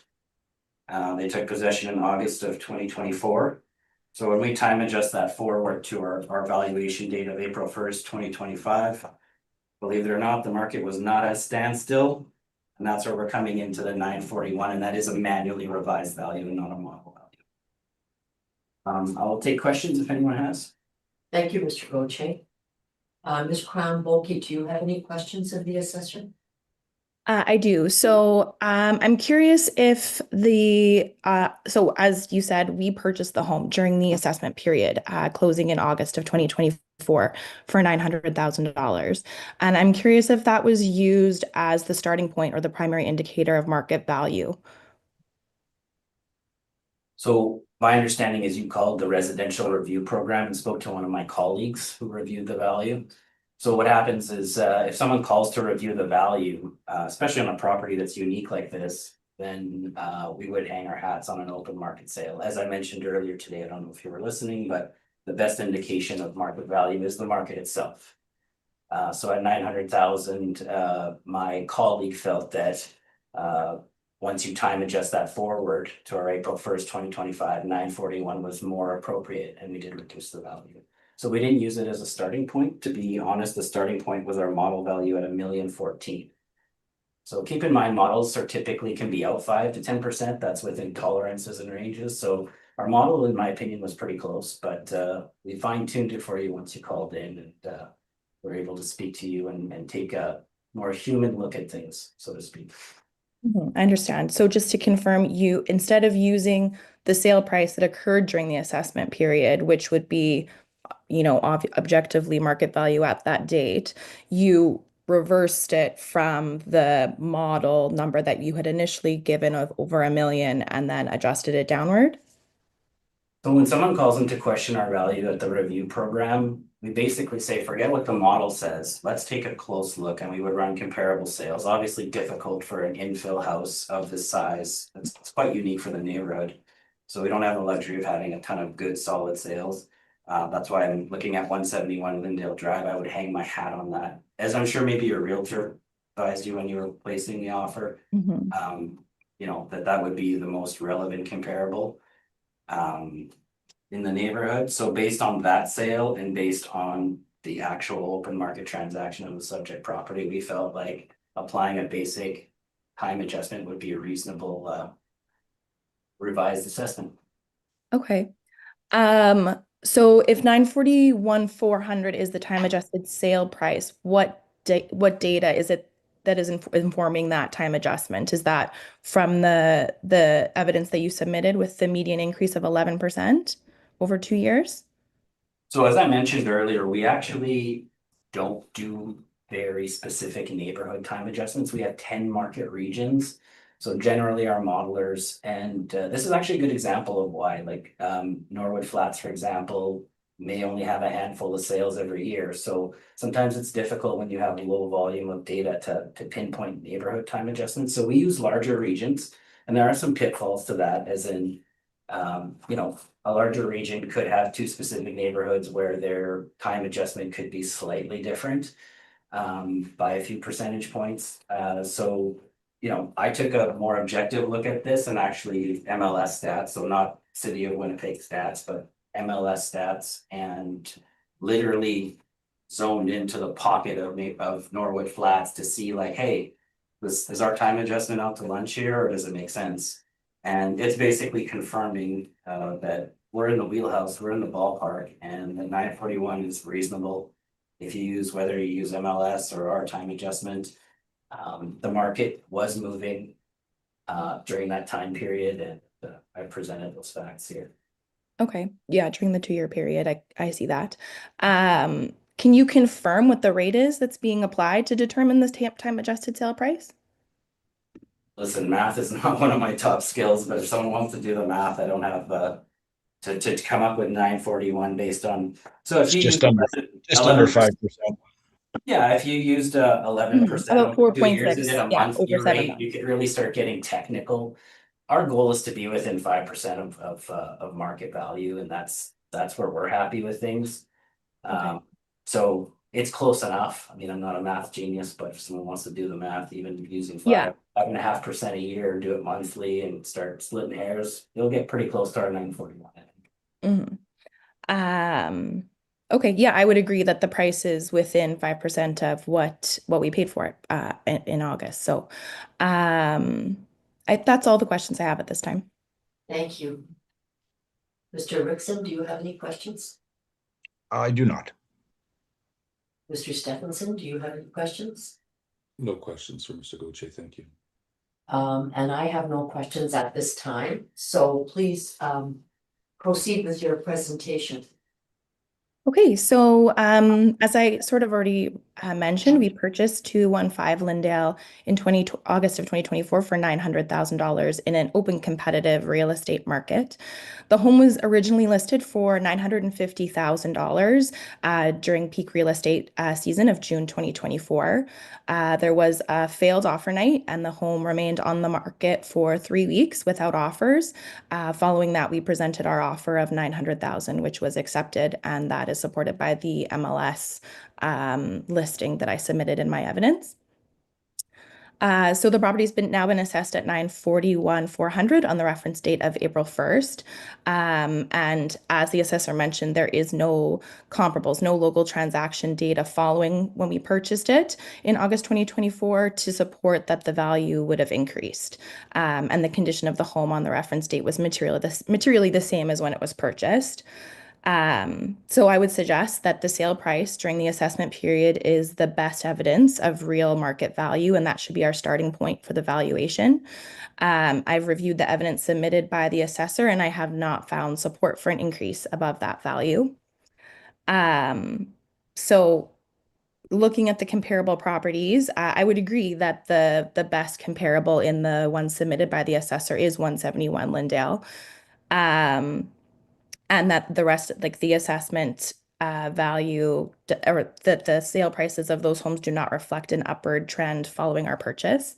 As I don't know if he mentioned, but all of the comparables sold before we purchased the home in 2024. So all of those comparables were used to inform our offer to the people who we purchased the home from.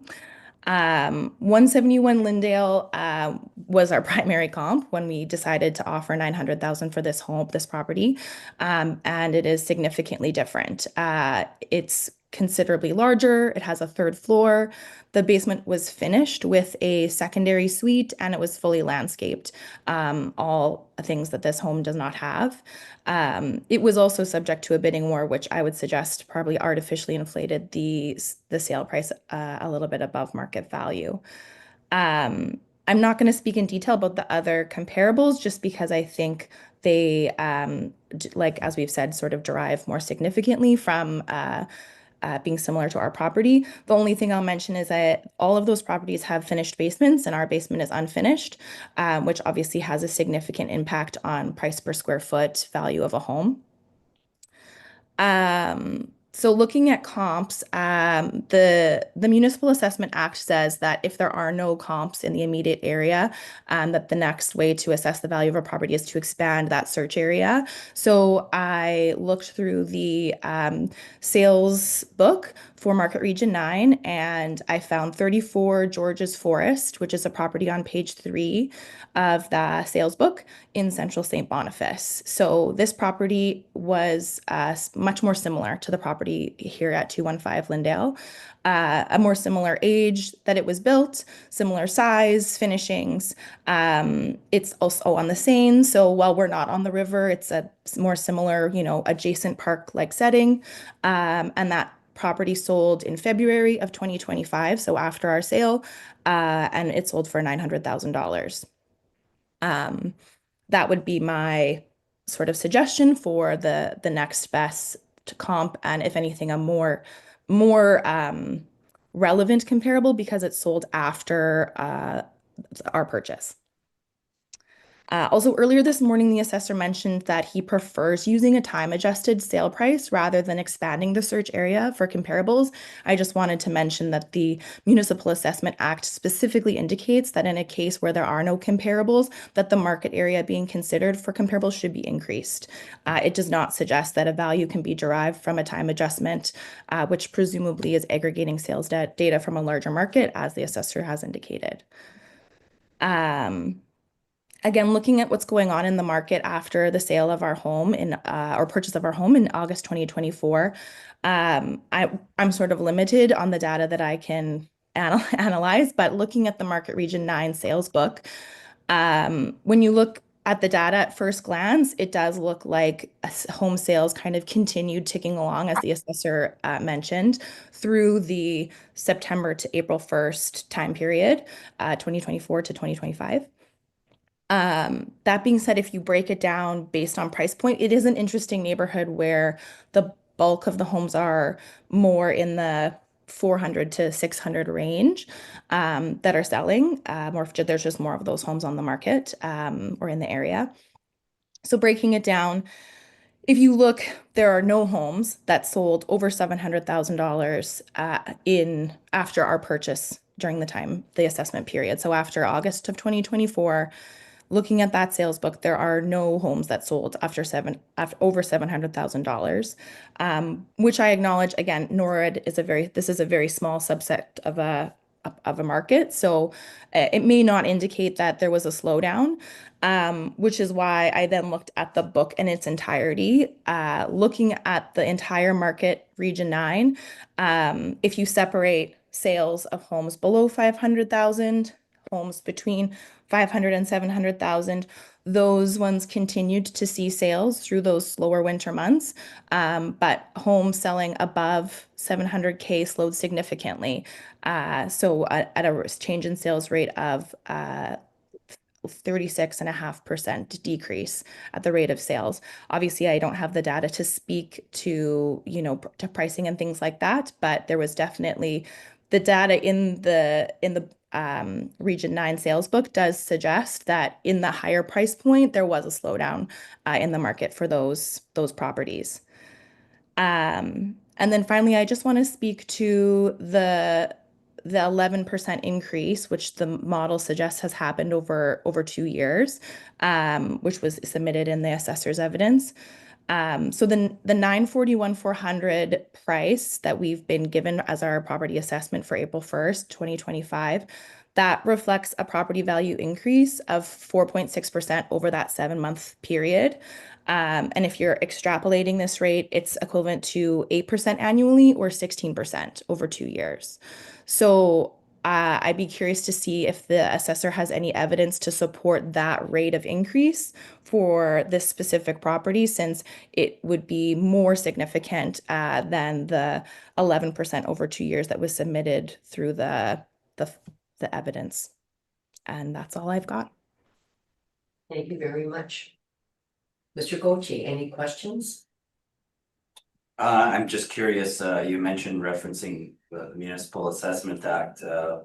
I don't recall any sections that give advice on how they do use the words market value, but to go into other areas. I'm just curious what I wanted to note here, what section of the act you're referring to, so that I could educate. I believe it's section 17. Thank you. That's basically the, I guess I have one last question. So if I understand clearly, you're questioning City of Winnipeg's time adjustment. I did mention earlier that we use larger market regions, and that I was willing to look at a closer picture here. If I understand correctly, in your presentation, you would suggest that there is no market increase, zero market increase, even after reviewing the MLS information.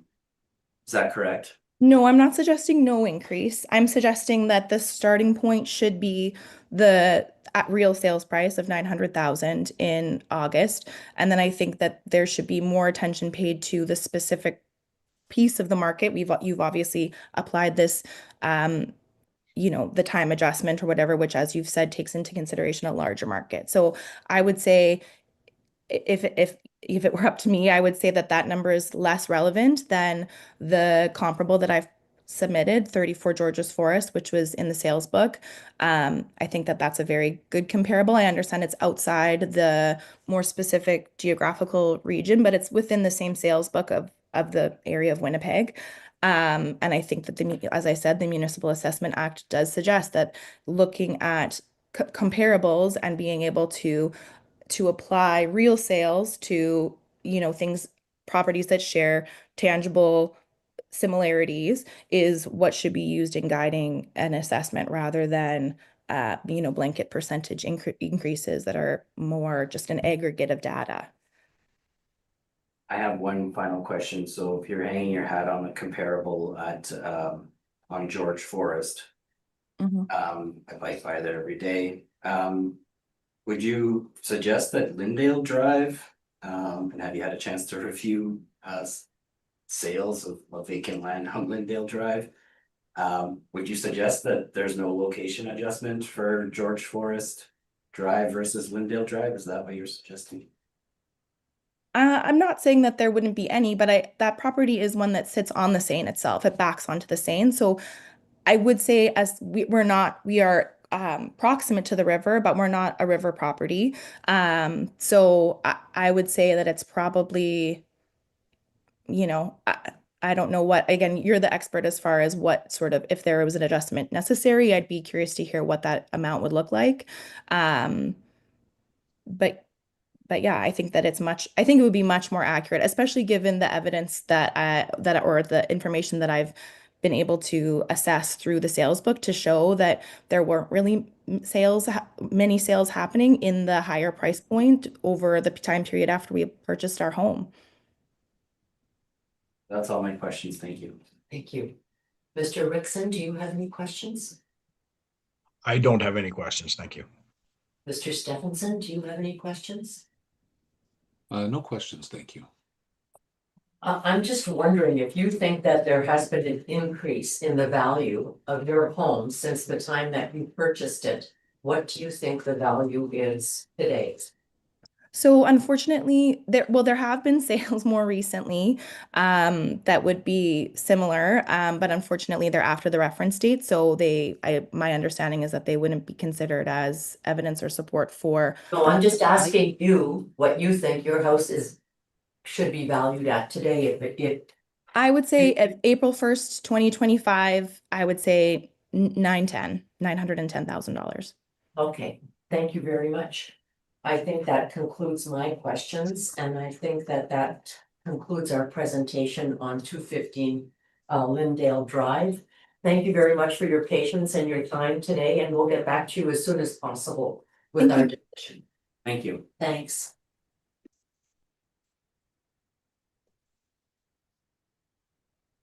So now we will move to item 16 on our docket, which is 27 Beechwood Place. Yes. It's just at the end. It's out of it could be over now.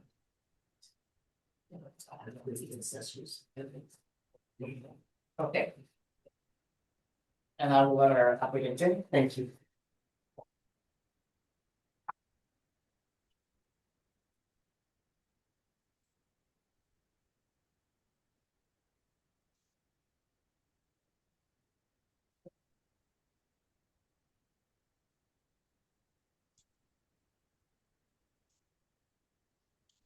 Good afternoon. Thank you for your patience. So I guess it's still morning right now. It feels like afternoon. Anyway, we'll move on to 27 Beechwood Place. If you would please swear in the applicant. Of course. Ms. Applicant, I think you're muted. Are you muted? Yes, mic is muted. We can't hear you. I think you're muted.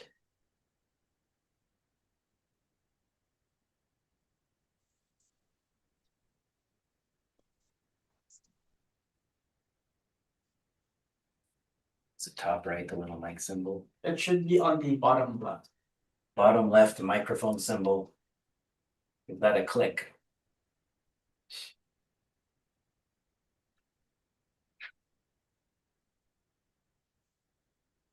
I can ask you to unmute and you can just press yes.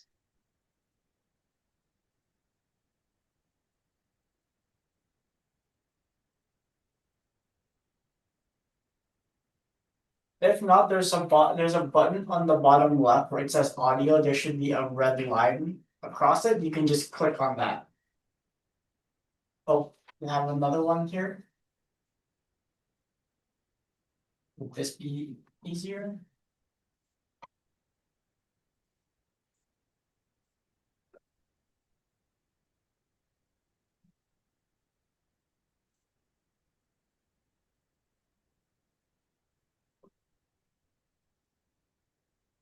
Okay. I had to, sorry, to join a second Is your time. YouTube on? No, she has two accounts. Are Remove the you- second one, and then there should be Yeah. no echo. Yeah, are you able to turn on your camera on the other one? No, I lost the other screen. Hmm. Here.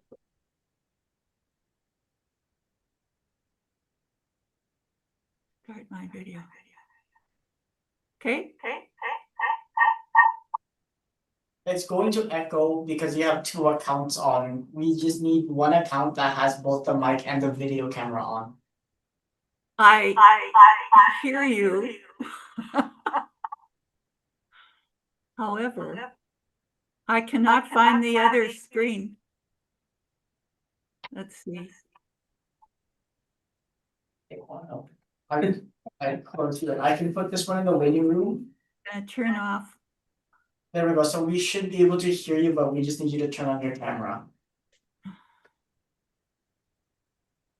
Can't do it. Start your video. Yes, that one. Okay. Should I press start my video? Yes, please. It says your camera is being used by other apps. And so I assume that Zoom, other Zoom, I can remove that one. Then we can try. You can try it again. I would like to, but I can't see it. There, try it now. See if your camera turns on. Try what? Oh, okay. Join a meeting. I'm back to joining a meeting. No, on the bottom left, just click on the video. Where you had it earlier, where it says start cam or start video. Just a minute. Sure. Now, my video icon is got a red line through it. Yes, just click on that. Okay. It bounced up and it bounced out. Well, I'll start my video this way. Okay. There we go. And the echo's gone. Yes. Yes. Great. Okay. And I will go everything. Miss Applicant, please state your full name. Julie DQ. Thank you. And do you affirm that the evidence you're about to give at this hearing is the truth, the whole truth, and nothing but the truth? Yes. Thank you. I'll turn it over to you, Mr. Gauthier, for your presentation, please. The subject property is roll number 060915050000. It's commonly referred to as 27 Beechwood Place. Again, we're in the neighborhood of Norwood Flats, or as we call it, 514 Norwood West. We have a 1.5-story dwelling built in 1948. We do have an effective age of 1960, which means at some point the property did receive some updates along the way. We have a living area of 1,580 square feet. We do have the basement type is full, but I just wanted to note as well that there is an addition that was added at some point, 148 square feet, that's on crawl space. There is no basement finish on file. We have one full bath, one half bath, no extra showers. We do have central air conditioning, no fireplaces, no attached garages. We do have a single detached garage out back. We don't have any pools or sunrooms. It's located on a fairly standard plot of land for the area, so 5,496 square feet. Our 2027 assessed value, which is based on an April 1st, 2025 market value date, it's pegged at 477,000. Today, I'm presenting 4 comparable sales that are all in Norwood West. They're all 1.5 story single family homes, built in the 40s, 50s, and I do have one that's built in 23. Most of them do have, one is in original condition according to our records, and the others have had some level of upgrades along the way. We have a living space that varies. Most of them are smaller than the subject property. So at the low end, I do have 1,275 square feet. And then at the high end, I have a comparable one that's at 1,625 square feet, so that's closer to the subject. They all have full basements. Note that they do all have a basement finish. They all have between 1 and 2 full baths, and they all have 1 half bath. And comparable 2 as an extra shower. All have central air conditioning except comparable 3 does not. Fireplaces are present in comparable 2 and 4. We have no attached garages. So not typical of that era of construction, but we do have single garages that are detached across the board. No pools, no sunrooms. The first 3 comparables are on a standard plot of land for the area. It's a grid system, so a lot of times they are very similar. Note the comparable 4 on Monk, at 117 Monk does have a little bit smaller land, so likely a 40-foot frontage. The sales took place in 2023 and 2024. The sales prices do have a pretty significant range. At the low end, I have 420 for comparable number 3 for the sale price. And then at the high end, I do have comparable one at 568,000. Price per square foot. The range there is 305 a square foot at the low end, and at the high end, 373 a square foot. Once we time adjust all these sales to bring them forward to our valuation date of April 1st, 2025, we have a time adjusted sales price range at the low end of 460,000 and at the high end 616,000. That translates to a time adjusted sale price per square foot range of 335 at the low end and 380 a square foot at the high end. My recommendation is to maintain the current assessed value as supported by the comparable sales. Note that the subject dwelling does not have basement finish, and that there's as I mentioned before, an area of the footprint that's on a 148 square foot addition. I also made myself a note here that comparables 2, 3, and 4 are quite a bit smaller and would require substantial size adjustments. And just for the record, a reasonable adjustment, since all the comparables do have basement finish on a house this size, homes dated in this area would probably be a 20,000 downward adjustment for that feature, the basement finish. And I did do a permit search just to see like condition wise, and I think the homeowner did reach out to us in the past, so I was reviewing the notes, and it is assumed that the home is dated or not in like completely updated, renovated condition, and also that my first or comparables 1 and 3 were also similarly dated. And that's basically it for my presentation. Is there any questions at all? Thank you for that. Ms. Dayque, do you have any questions of the assessor? Sure. There's a couple of things I'm questioning in those. The left-hand column of I'm not sure what to call them, variables that you create your matrix on. You've got the full baths, a shower, central air. On one of the screens, there's multiple websites. One of the screens, I noticed that the house is listed on a corner of the street, and there's one listed as a schoolyard in front. Do those relate to an extra service charge or reduced service charge?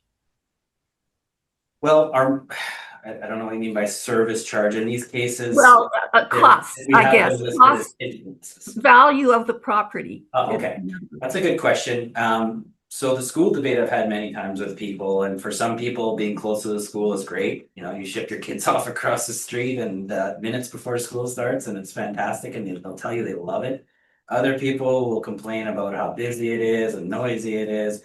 So my take with schools is I don't adjust for them typically. It can reduce your market, your overall market when you sell, because there may be people like myself that don't want to be really close to a school and all the chaos that it brings, and other people who just love it. So I would say it does kind of like a pool, it reduces your market. But I don't have any concrete market evidence that it impacts the value negatively or positively. And then the external corner, to be honest with you, if you're an infill builder, it's great because you don't have to worry about as much of when you build on side yard clearances. But other than that, external corner, I would not put any added or reduce any values on that. Comparable with the external corner, I'd be a little bit more concerned that you have 10 less, probably less feet of frontage in a smaller lot. But other than that, I wouldn't adjust for external corner or school, if that answers your question. I wondered why it was even commented on the screen, because I don't understand the values of all these construct of their house, whether you have a fireplace or an air conditioning. They don't identify the values put on that in terms of added value in your perspective. So they do. So the way our model works is features do add value. So if you were to add air conditioning, for example, the marketplace typically adds value to that. If you were to add a deck or you were to add basement finish, I don't know if you were listening earlier, but I was explaining our model kind of is built in layers. It starts with the land model and then it adds layers. So much per square foot of various components. That's how. Yeah. So I assume that, and then I wondered, you know, how if your house positioned on a certain part of the street is subject to value. Now, part of the reason I'm asking this is because this house has always been in a position on the street of a bay, and we do not have two roads. We have one road that circles the bay and a sidewalk down the middle of the bay. In anywhere of your, not just mine, but anywhere in the evaluations, does the city recognize that we do not have two streets and don't have the advantage of two streets in terms of tax of the house? So when it comes to these, and it's a good question, we don't actually keep tabs of that, but if it was a concern to someone that they actually thought that impacted value, I believe, and correct me if I'm wrong, if someone has Google Maps or accessible to them, but I'm pretty sure that my comparable 1 and 3, they're also on Balsam Place. Yeah. I believe like Beechwood, it's the same scenario. I could be wrong. I'm just going by memory because, you know, I grew up in St. Boniface, so I'm just trying to think. I'm pretty sure Balsam Place is the same scenario that you're describing. And if someone was truly concerned that had an impact on market value, they could, I suppose, put more focus on comparables that are similar. Yeah. And having to adjust for that. But at the city, we don't have any kind of special indicator. I was curious about that. I'll leave that with you. And of course, the story and a half structure in terms of living area space with the slanted walls upstairs. I often wondered, if that was comparable to a similar tax base of a 2-story house when you're actually just measuring your foot foot space because of the reduced I guess I'm not sure what you call it, cubic space in a room with slanted walls. That's actually a fantastic question, yeah. And that's the reason why, if you can, as an appraiser, stick to apples and apples, and that's why we're presenting 1.5 stories as our comparison. Yes. So when you compare a 1.5 story to a 2-story, you could argue that there is a little bit more workable, usable space in a 2-story or in a 1 3/4 over a 1.5. That's why you don't always have the luxury, but if you can, try to use comparables that are similar in structure. So very important, yeah. And when you mentioned the houses that we compared to, those were the houses that were within the last 3 years or 4 years of sale that I could perhaps, compare my house to in terms of value. There's been a lot of tweaking in renovation to houses. And I've been here a long time, so I do know. I've watched the amount of remodeling that people have done inside. And of course, that adds to the value of the house. So when the value of the house goes up in sales, and mine is not in that same category of remodeling inside, and this includes various things called, what they use is called staging, but basically, some of those houses have been greatly improved inside with interior decorating and so on, and that enhances sales. So that's becoming more sophisticated. Unfortunately, I haven't been able to do that, but I'm a lot of things I've been thinking about as I've trying to research these various websites that you've sent me. So the one last sort of niggly thing that I wondered is that how my property width is 1 foot larger than the others in the area and that I've compared to. But I guess they range. It's just that I never noticed that before, and I didn't get out to actually measure it.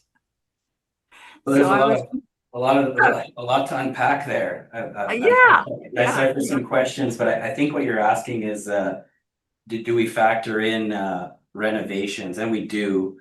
That's why I'd like to note the comparables 1 and 3. So my comparable 3 at 58 Balsam was a dated original 1950s, like untouched house, needs a bunch of work. So various homes sell on the marketplace in various conditions.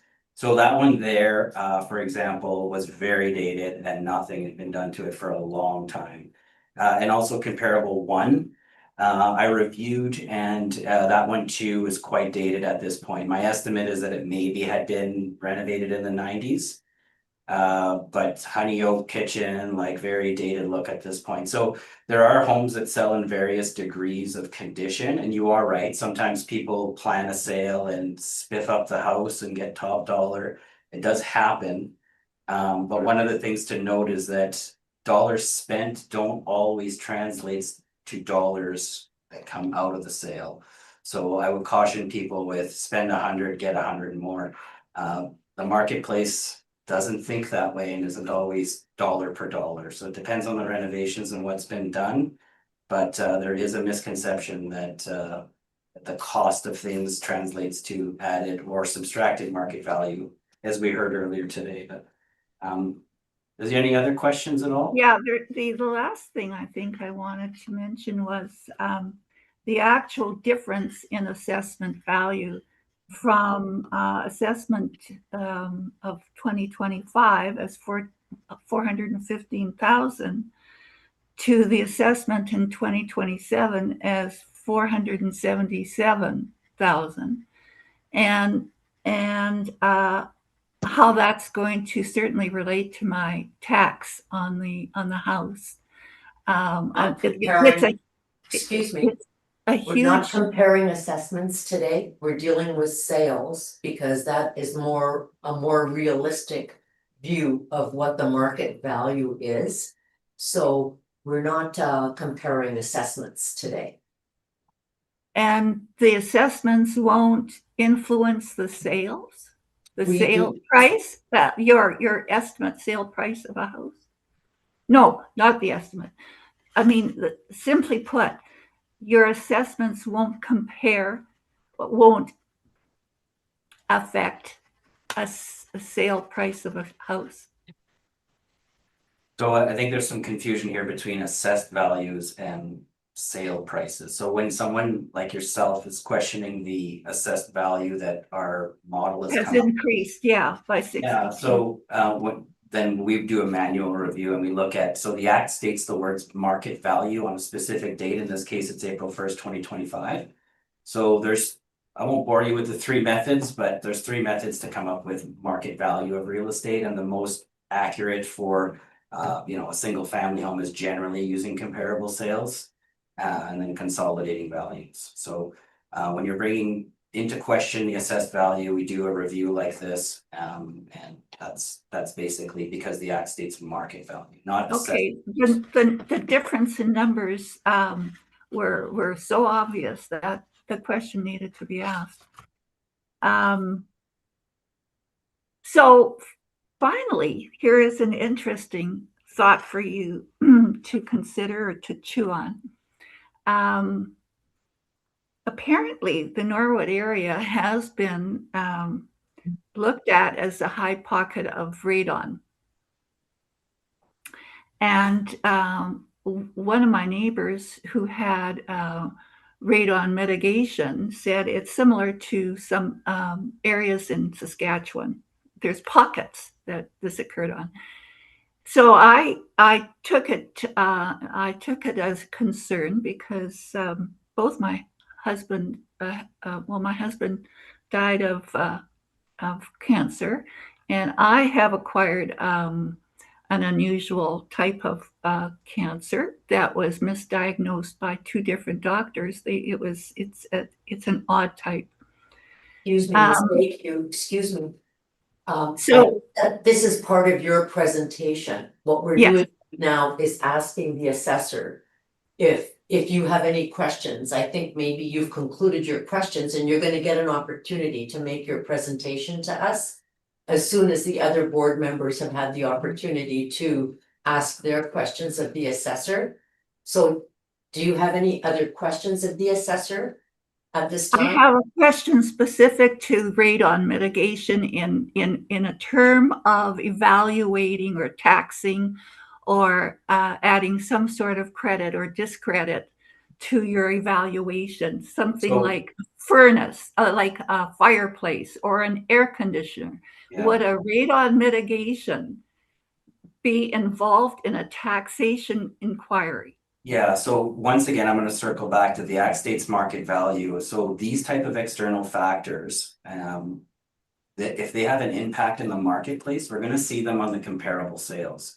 So if it's the smell of a mushroom factory, if it's radon, bad radon pocket, if it's industrial pollution or noise, generally the marketplace has a good way to translate that, and how it translates that is in the sales. So same thing with crime rates. I get often told, Eric, there's so much crime in this neighborhood. Well, the crime rates and all of that, it's baked into the cake, so to speak. So we don't need to, the market does it for us. Hopefully that answers your question. Not entirely, but I'll take it. Thank you. Mr. Stephenson, do you have any questions of the assessor? I have no questions at this time. Thank you. Mr. Rickson, any questions of the assessor? Yes, I do. Mr. Goche, your comparable number one, you had stated that it has had no renovations. It's got a dated interior. Is that correct?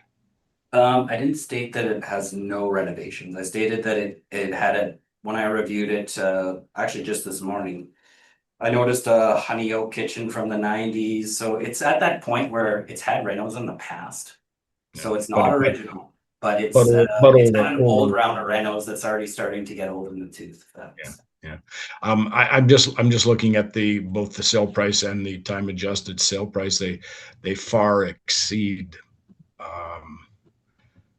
the other comparable sales or the proposed assessment for the subject property approximately 30%. So I'm just wondering, do you feel that's a relevant comparable? Because if we were to take that out, it would, Yeah, you know, I feel maybe it kind of distorts the picture.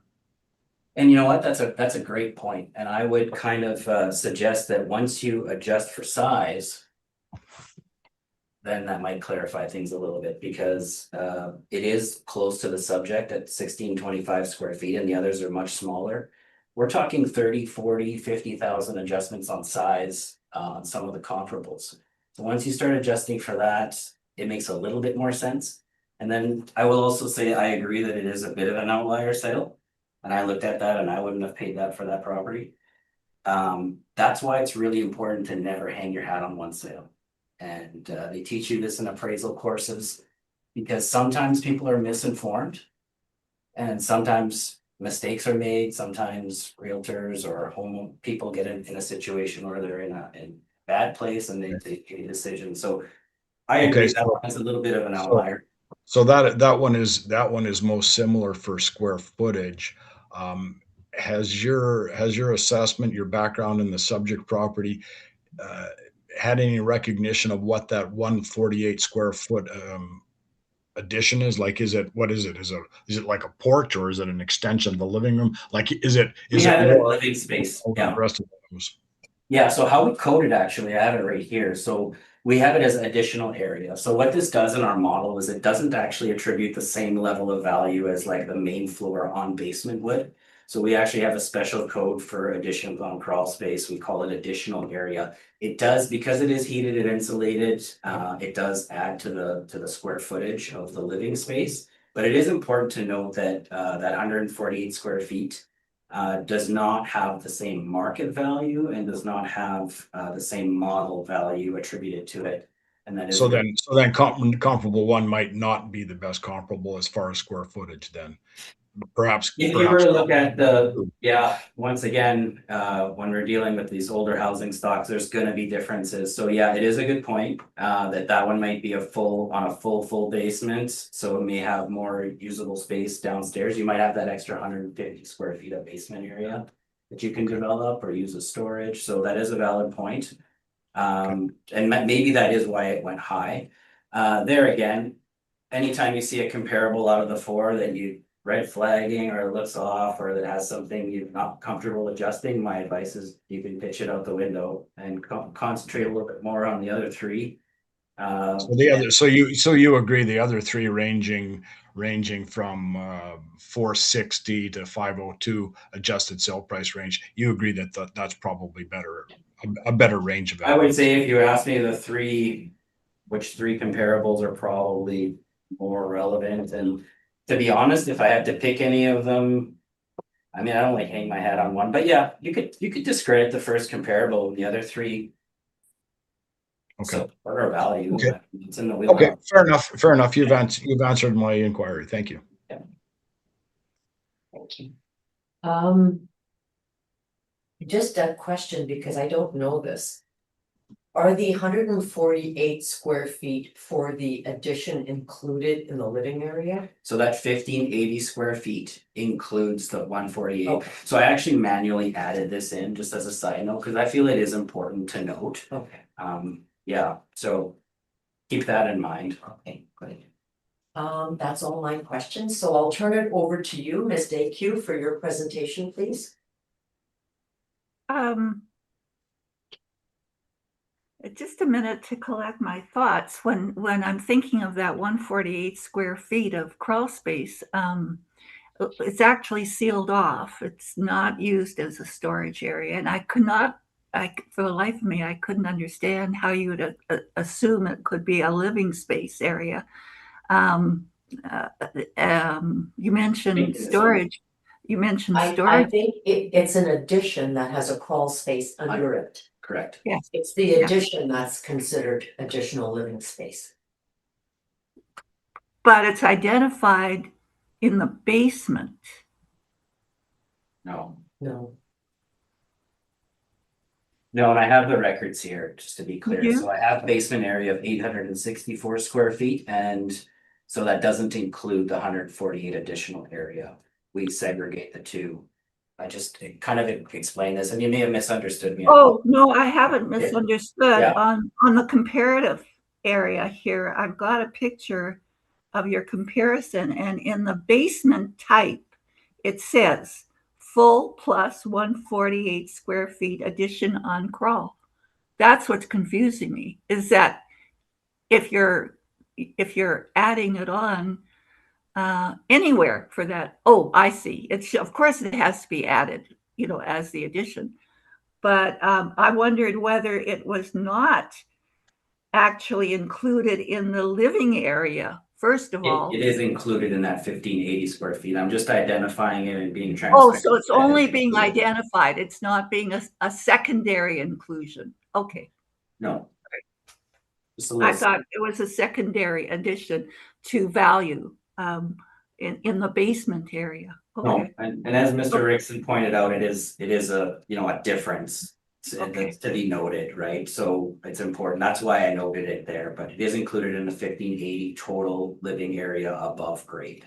So in summary, I guess what I'm looking at is in looking at the various houses, the two particularly on Balsam that have been sold in the last year or two, the renovations that were done inside and upgrading, and the certainly the difference in price of sales that looked the houses looked comparable to mine, and with the increase in the assessment values for mine in the last assessment, the great difference, I thought, wow, this is going to jump up, and it begged to be asked. It needed to be asked.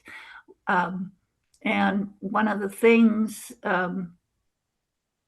somebody mentioned to me was make sure that they just don't assume that you've got a finished basement, because if it's not finished, make sure that they haven't included it in the values, but you have. So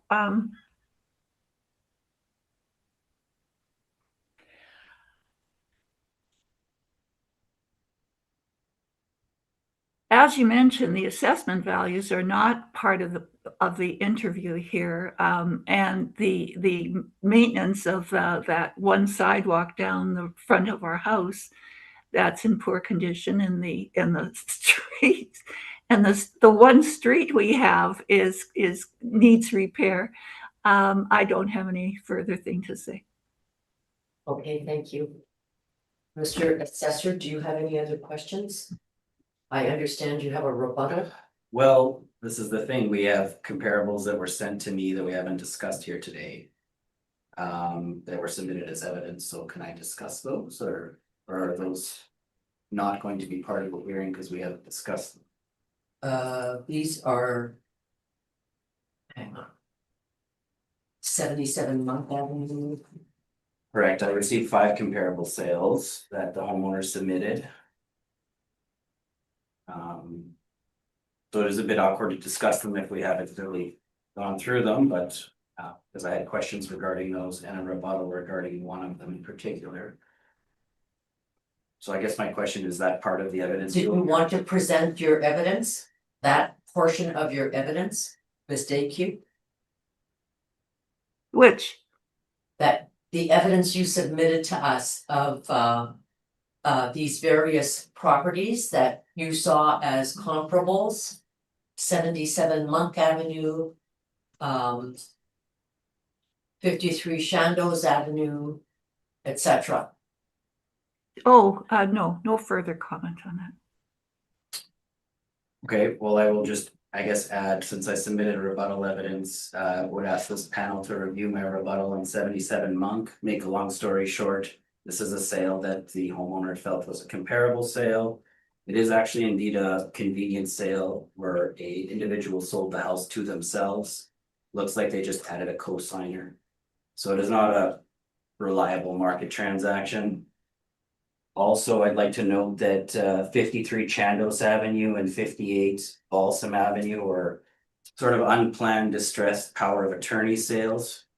The difference being kind of what the appellant mentioned earlier, which is when people plan sales, they clean up the house, they throw a coat of paint on, throw some lipstick, make things look good. On these unplanned power of attorney sales, a lot of time it's sold as is, where is, no disclosure. And these are often homes that need a lot of work and that didn't receive the TLC. So I believe that 53 Chandos and 58 Balsam are not fantastic sales to basically confirm market value, and definitely 77 Monk is offside just because it is a sale to a person who sold it to themselves. This was not an open market transaction. So that's all I would like to point out. And I have no further, I guess, no further questions for the appellants. Thank you. Thank you. Mr. Stephenson, do you have any questions for the appellant? No questions. Thank you very much. Mr. Rickson? I have one question. You mentioned radon, and I'm wondering, has your house been tested for radon? Oh, definitely. It has been Yes. tested. Yeah, oh, yeah, of course. There's a number of neighbors that have been going through radon mitigation here now. And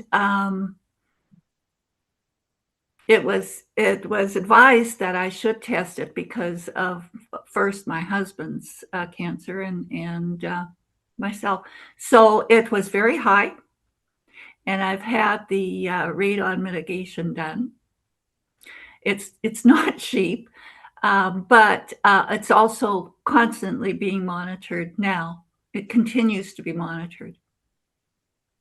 And when did you have the mitigation done, may I ask? 2 years ago.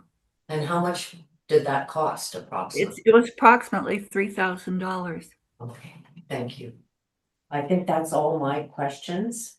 And can I ask you why you raised the issue again? Because you had indicated that you felt that it should be considered during the hearing, the fact that there was a cost to mitigating radon in the province of your area.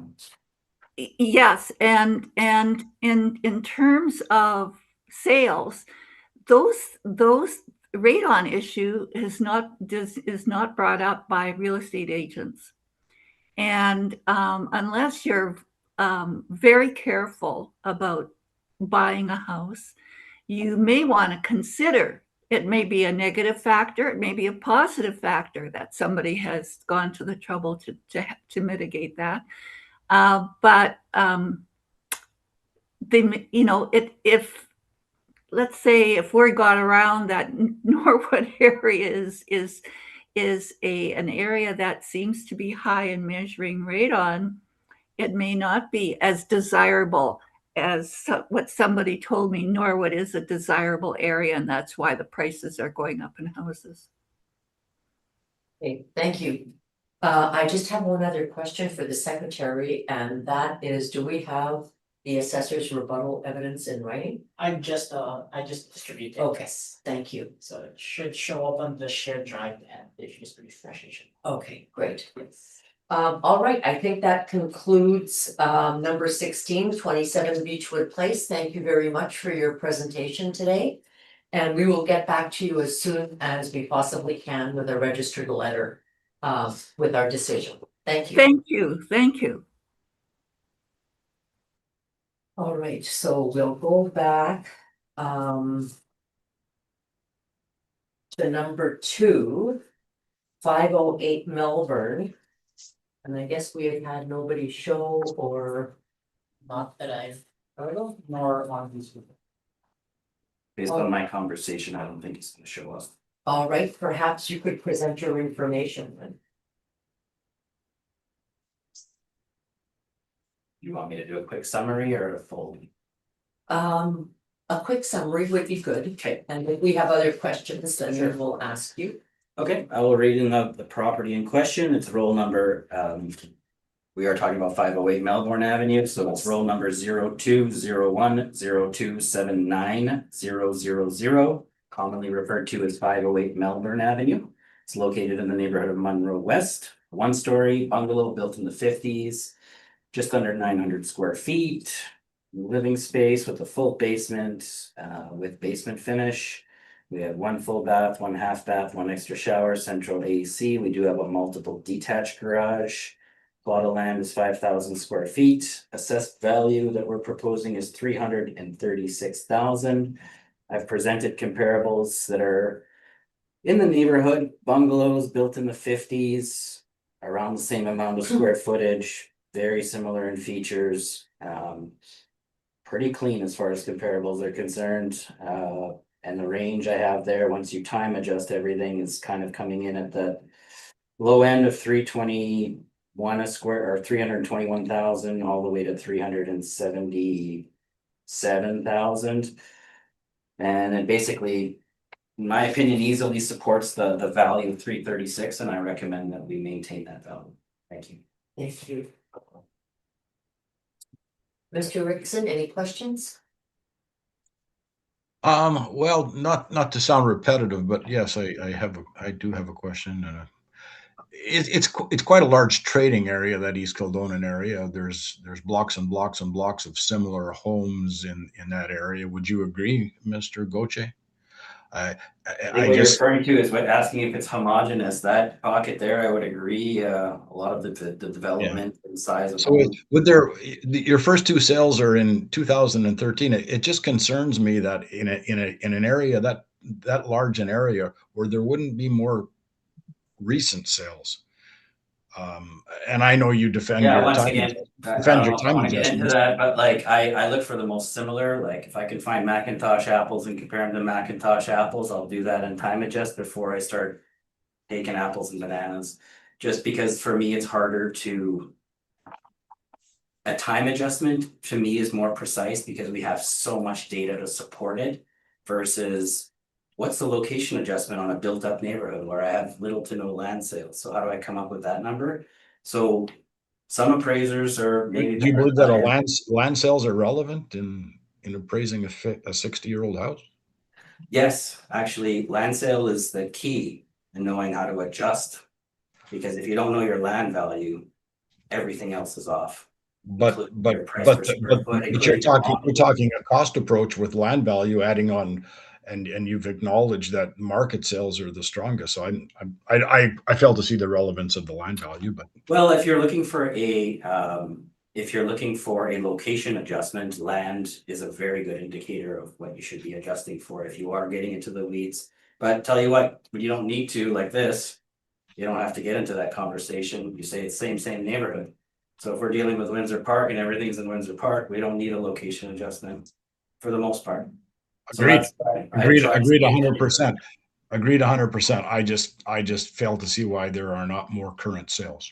That's So if I can find sales that are, and once again, 212 Bronx, if the time adjustment, or if you find that 2023 sales are a little old in the tooth and you're not comfortable with that, then the beauty about presenting 4 or 5 sales is you can put more focus in your reconciliation on the sale that you like the most. And if time adjustment, as we saw today, is of a concern to you, then I would say focus on comparable 4, which sold in March of 2025 and really requires little to no time adjustment. And also confirms our value. okay. All right. Thank you very much. Mr. Stephenson? I have no questions at this time. Thank you. I just have one question. You said you thought the person probably wouldn't show. I'm wondering why you. Sometimes I have conversations with people. That was the previous one I mentioned that we. No, Sorry, this one. Okay, sorry. I talked to a lot of people. I do have a note here that I spoke to him on August 10th. And had a discussion, and little to no market evidence and his reasons for appealing were discussed. And based on that conversation, I guess I should give you guys a little more details because you're gonna wonder, but his reason was for appealing was the value of a family member's property, different property. And it gave him a sense of mistrust in the city's assessment process, and based on that, he appealed. Once we had a discussion over comparable sales over market data, that discussion quickly turned into a very different outlook. So I suspected that he wouldn't show up. I did ask him to call if he was planning on not showing up and advise the board of revision, which apparently he didn't. So Okay. here we are today. Thank you. All right, let's move on then to number 5. And I'm assuming that we don't have anyone here, Not as well. No. which is 522 Windsor Avenue. So do you want to take us through your assessment, please? So the property in question is roll number 14091030000. Commonly referred to as 522 Windsor Avenue. It's located in the neighborhood of Talbot Gray. A 2-story single family home. It is built in 1911, so there's an older dwelling for the area. We do have an effective age, which generally means that the property has received some renovations along the way. We have 1558 square feet. It is on a part basement. We have no basement finish, 1 full bath, 1 half bath, no extra shower, central AC, a multiple detached garage, plot of land, 3,474 square feet.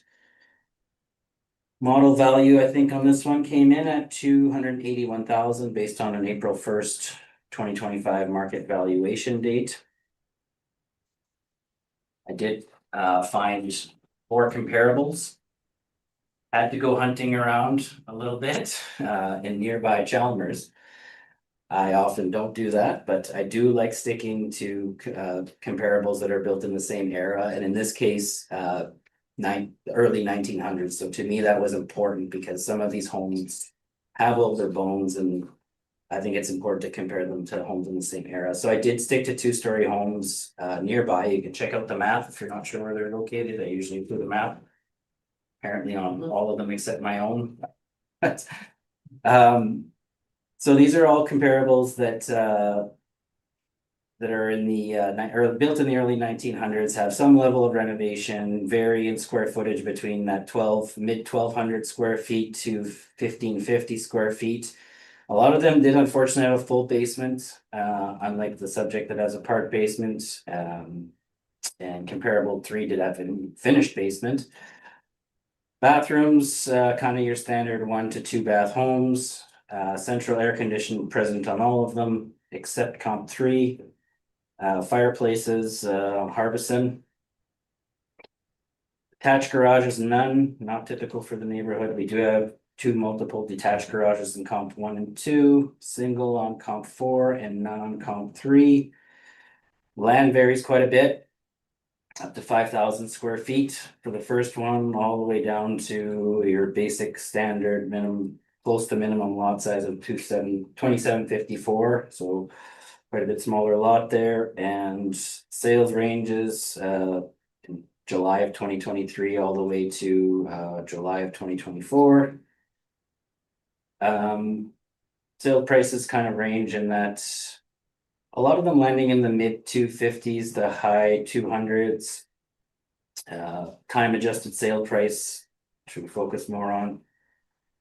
The range there is 272 at the low end and 362 at the high end. I do believe that our assessed value is in the wheelhouse, so I'm kind of. I thought you had a recommendation to reduce. Well, if we're gonna reduce it, I'm thinking I did make myself a note here that the 260 range could be plausible here. It is. Keep in mind, it doesn't have a full basement like the comparables. So I would be willing to suggest 260. But I also think 281, depending how you look at things and look at these comparables, how you adjust them out, is also supported. So Has the 260, 280. applicant been made aware of the reduction? I contacted or attempted to contact them, I believe. Left a message on August 10th.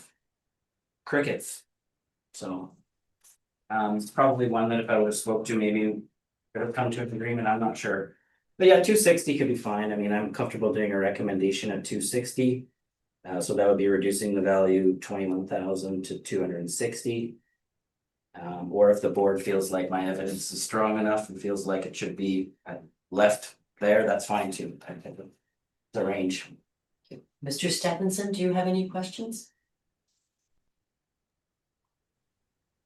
Eric, I just want you to make up your mind. What's the value on this property? Okay, I will go officially with my recommendation at 260,000. Thank you. Mr. No Rickson? further questions. Thank you. Asked and answered. Thank you. Thank you. Okay, that concludes 522 Windsor Avenue.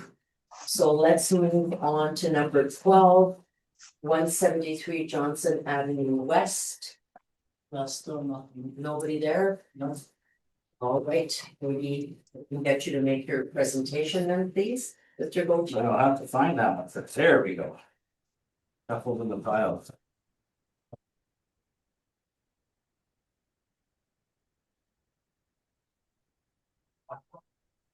Okay, so the subject property is roll number 140828240000, commonly referred to as 173 Johnson Avenue West.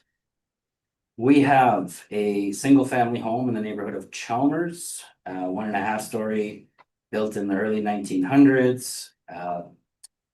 We have 871 square feet above grade, full basement, no basement finish, 1 full bath. Central AC is present. No fireplaces, single detached garage.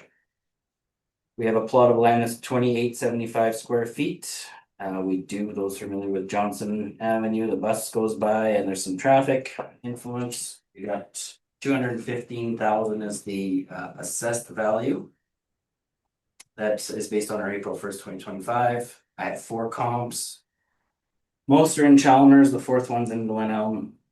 1.5 story homes built in the early 1900s. That was my focus, in that 800-900 square foot range.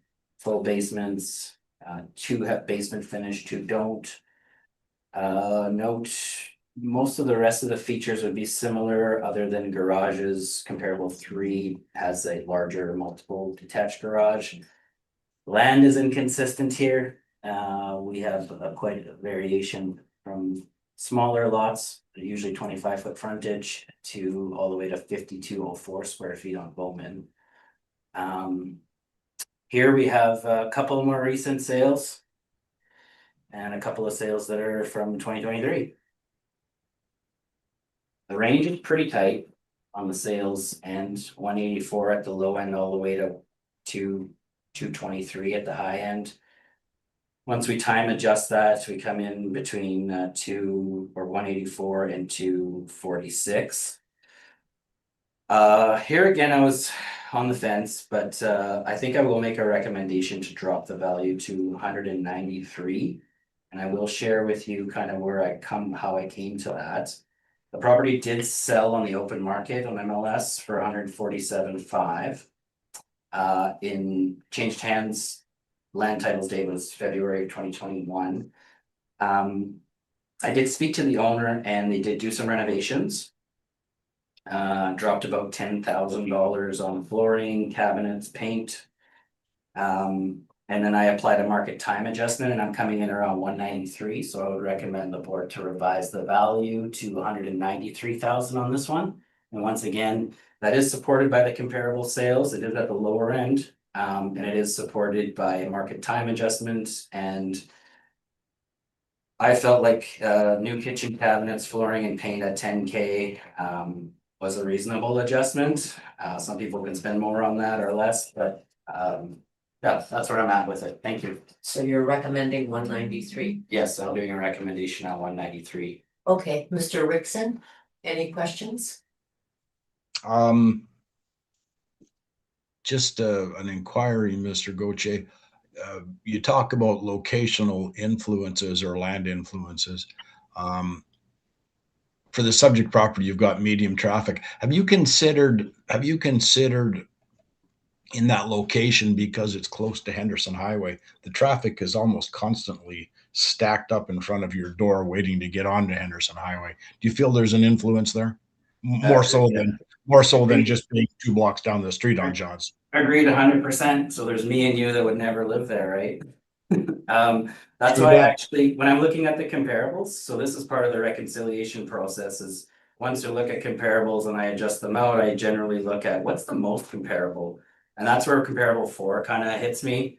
It's got the bus route, the external corner, light traffic. So, and it came in at the lower end, which would explain, so at 184. And then I kind of circled back to, well, the market is the best indicator, and this house sold on the open market. And once again, not to beat a dead horse, but I am a fan of market-based time adjustments just because there's enough data. Okay. And so applying a market time adjustment and adjusting it 10K because it's been spruced up, I felt was fair. So our model value came in a bit high in my opinion. But yes. Okay. Comp 4. Okay. That's Mostly. great. You've answered my question. Thank you very much. Mr. Stephenson, do you have any questions? Pat asked my question. Thank you. Having heard all of the items on the docket, that concludes our session today. Thank you very much. Thank you. Thank you. Thank you, Mr. Gauthier. Thank you.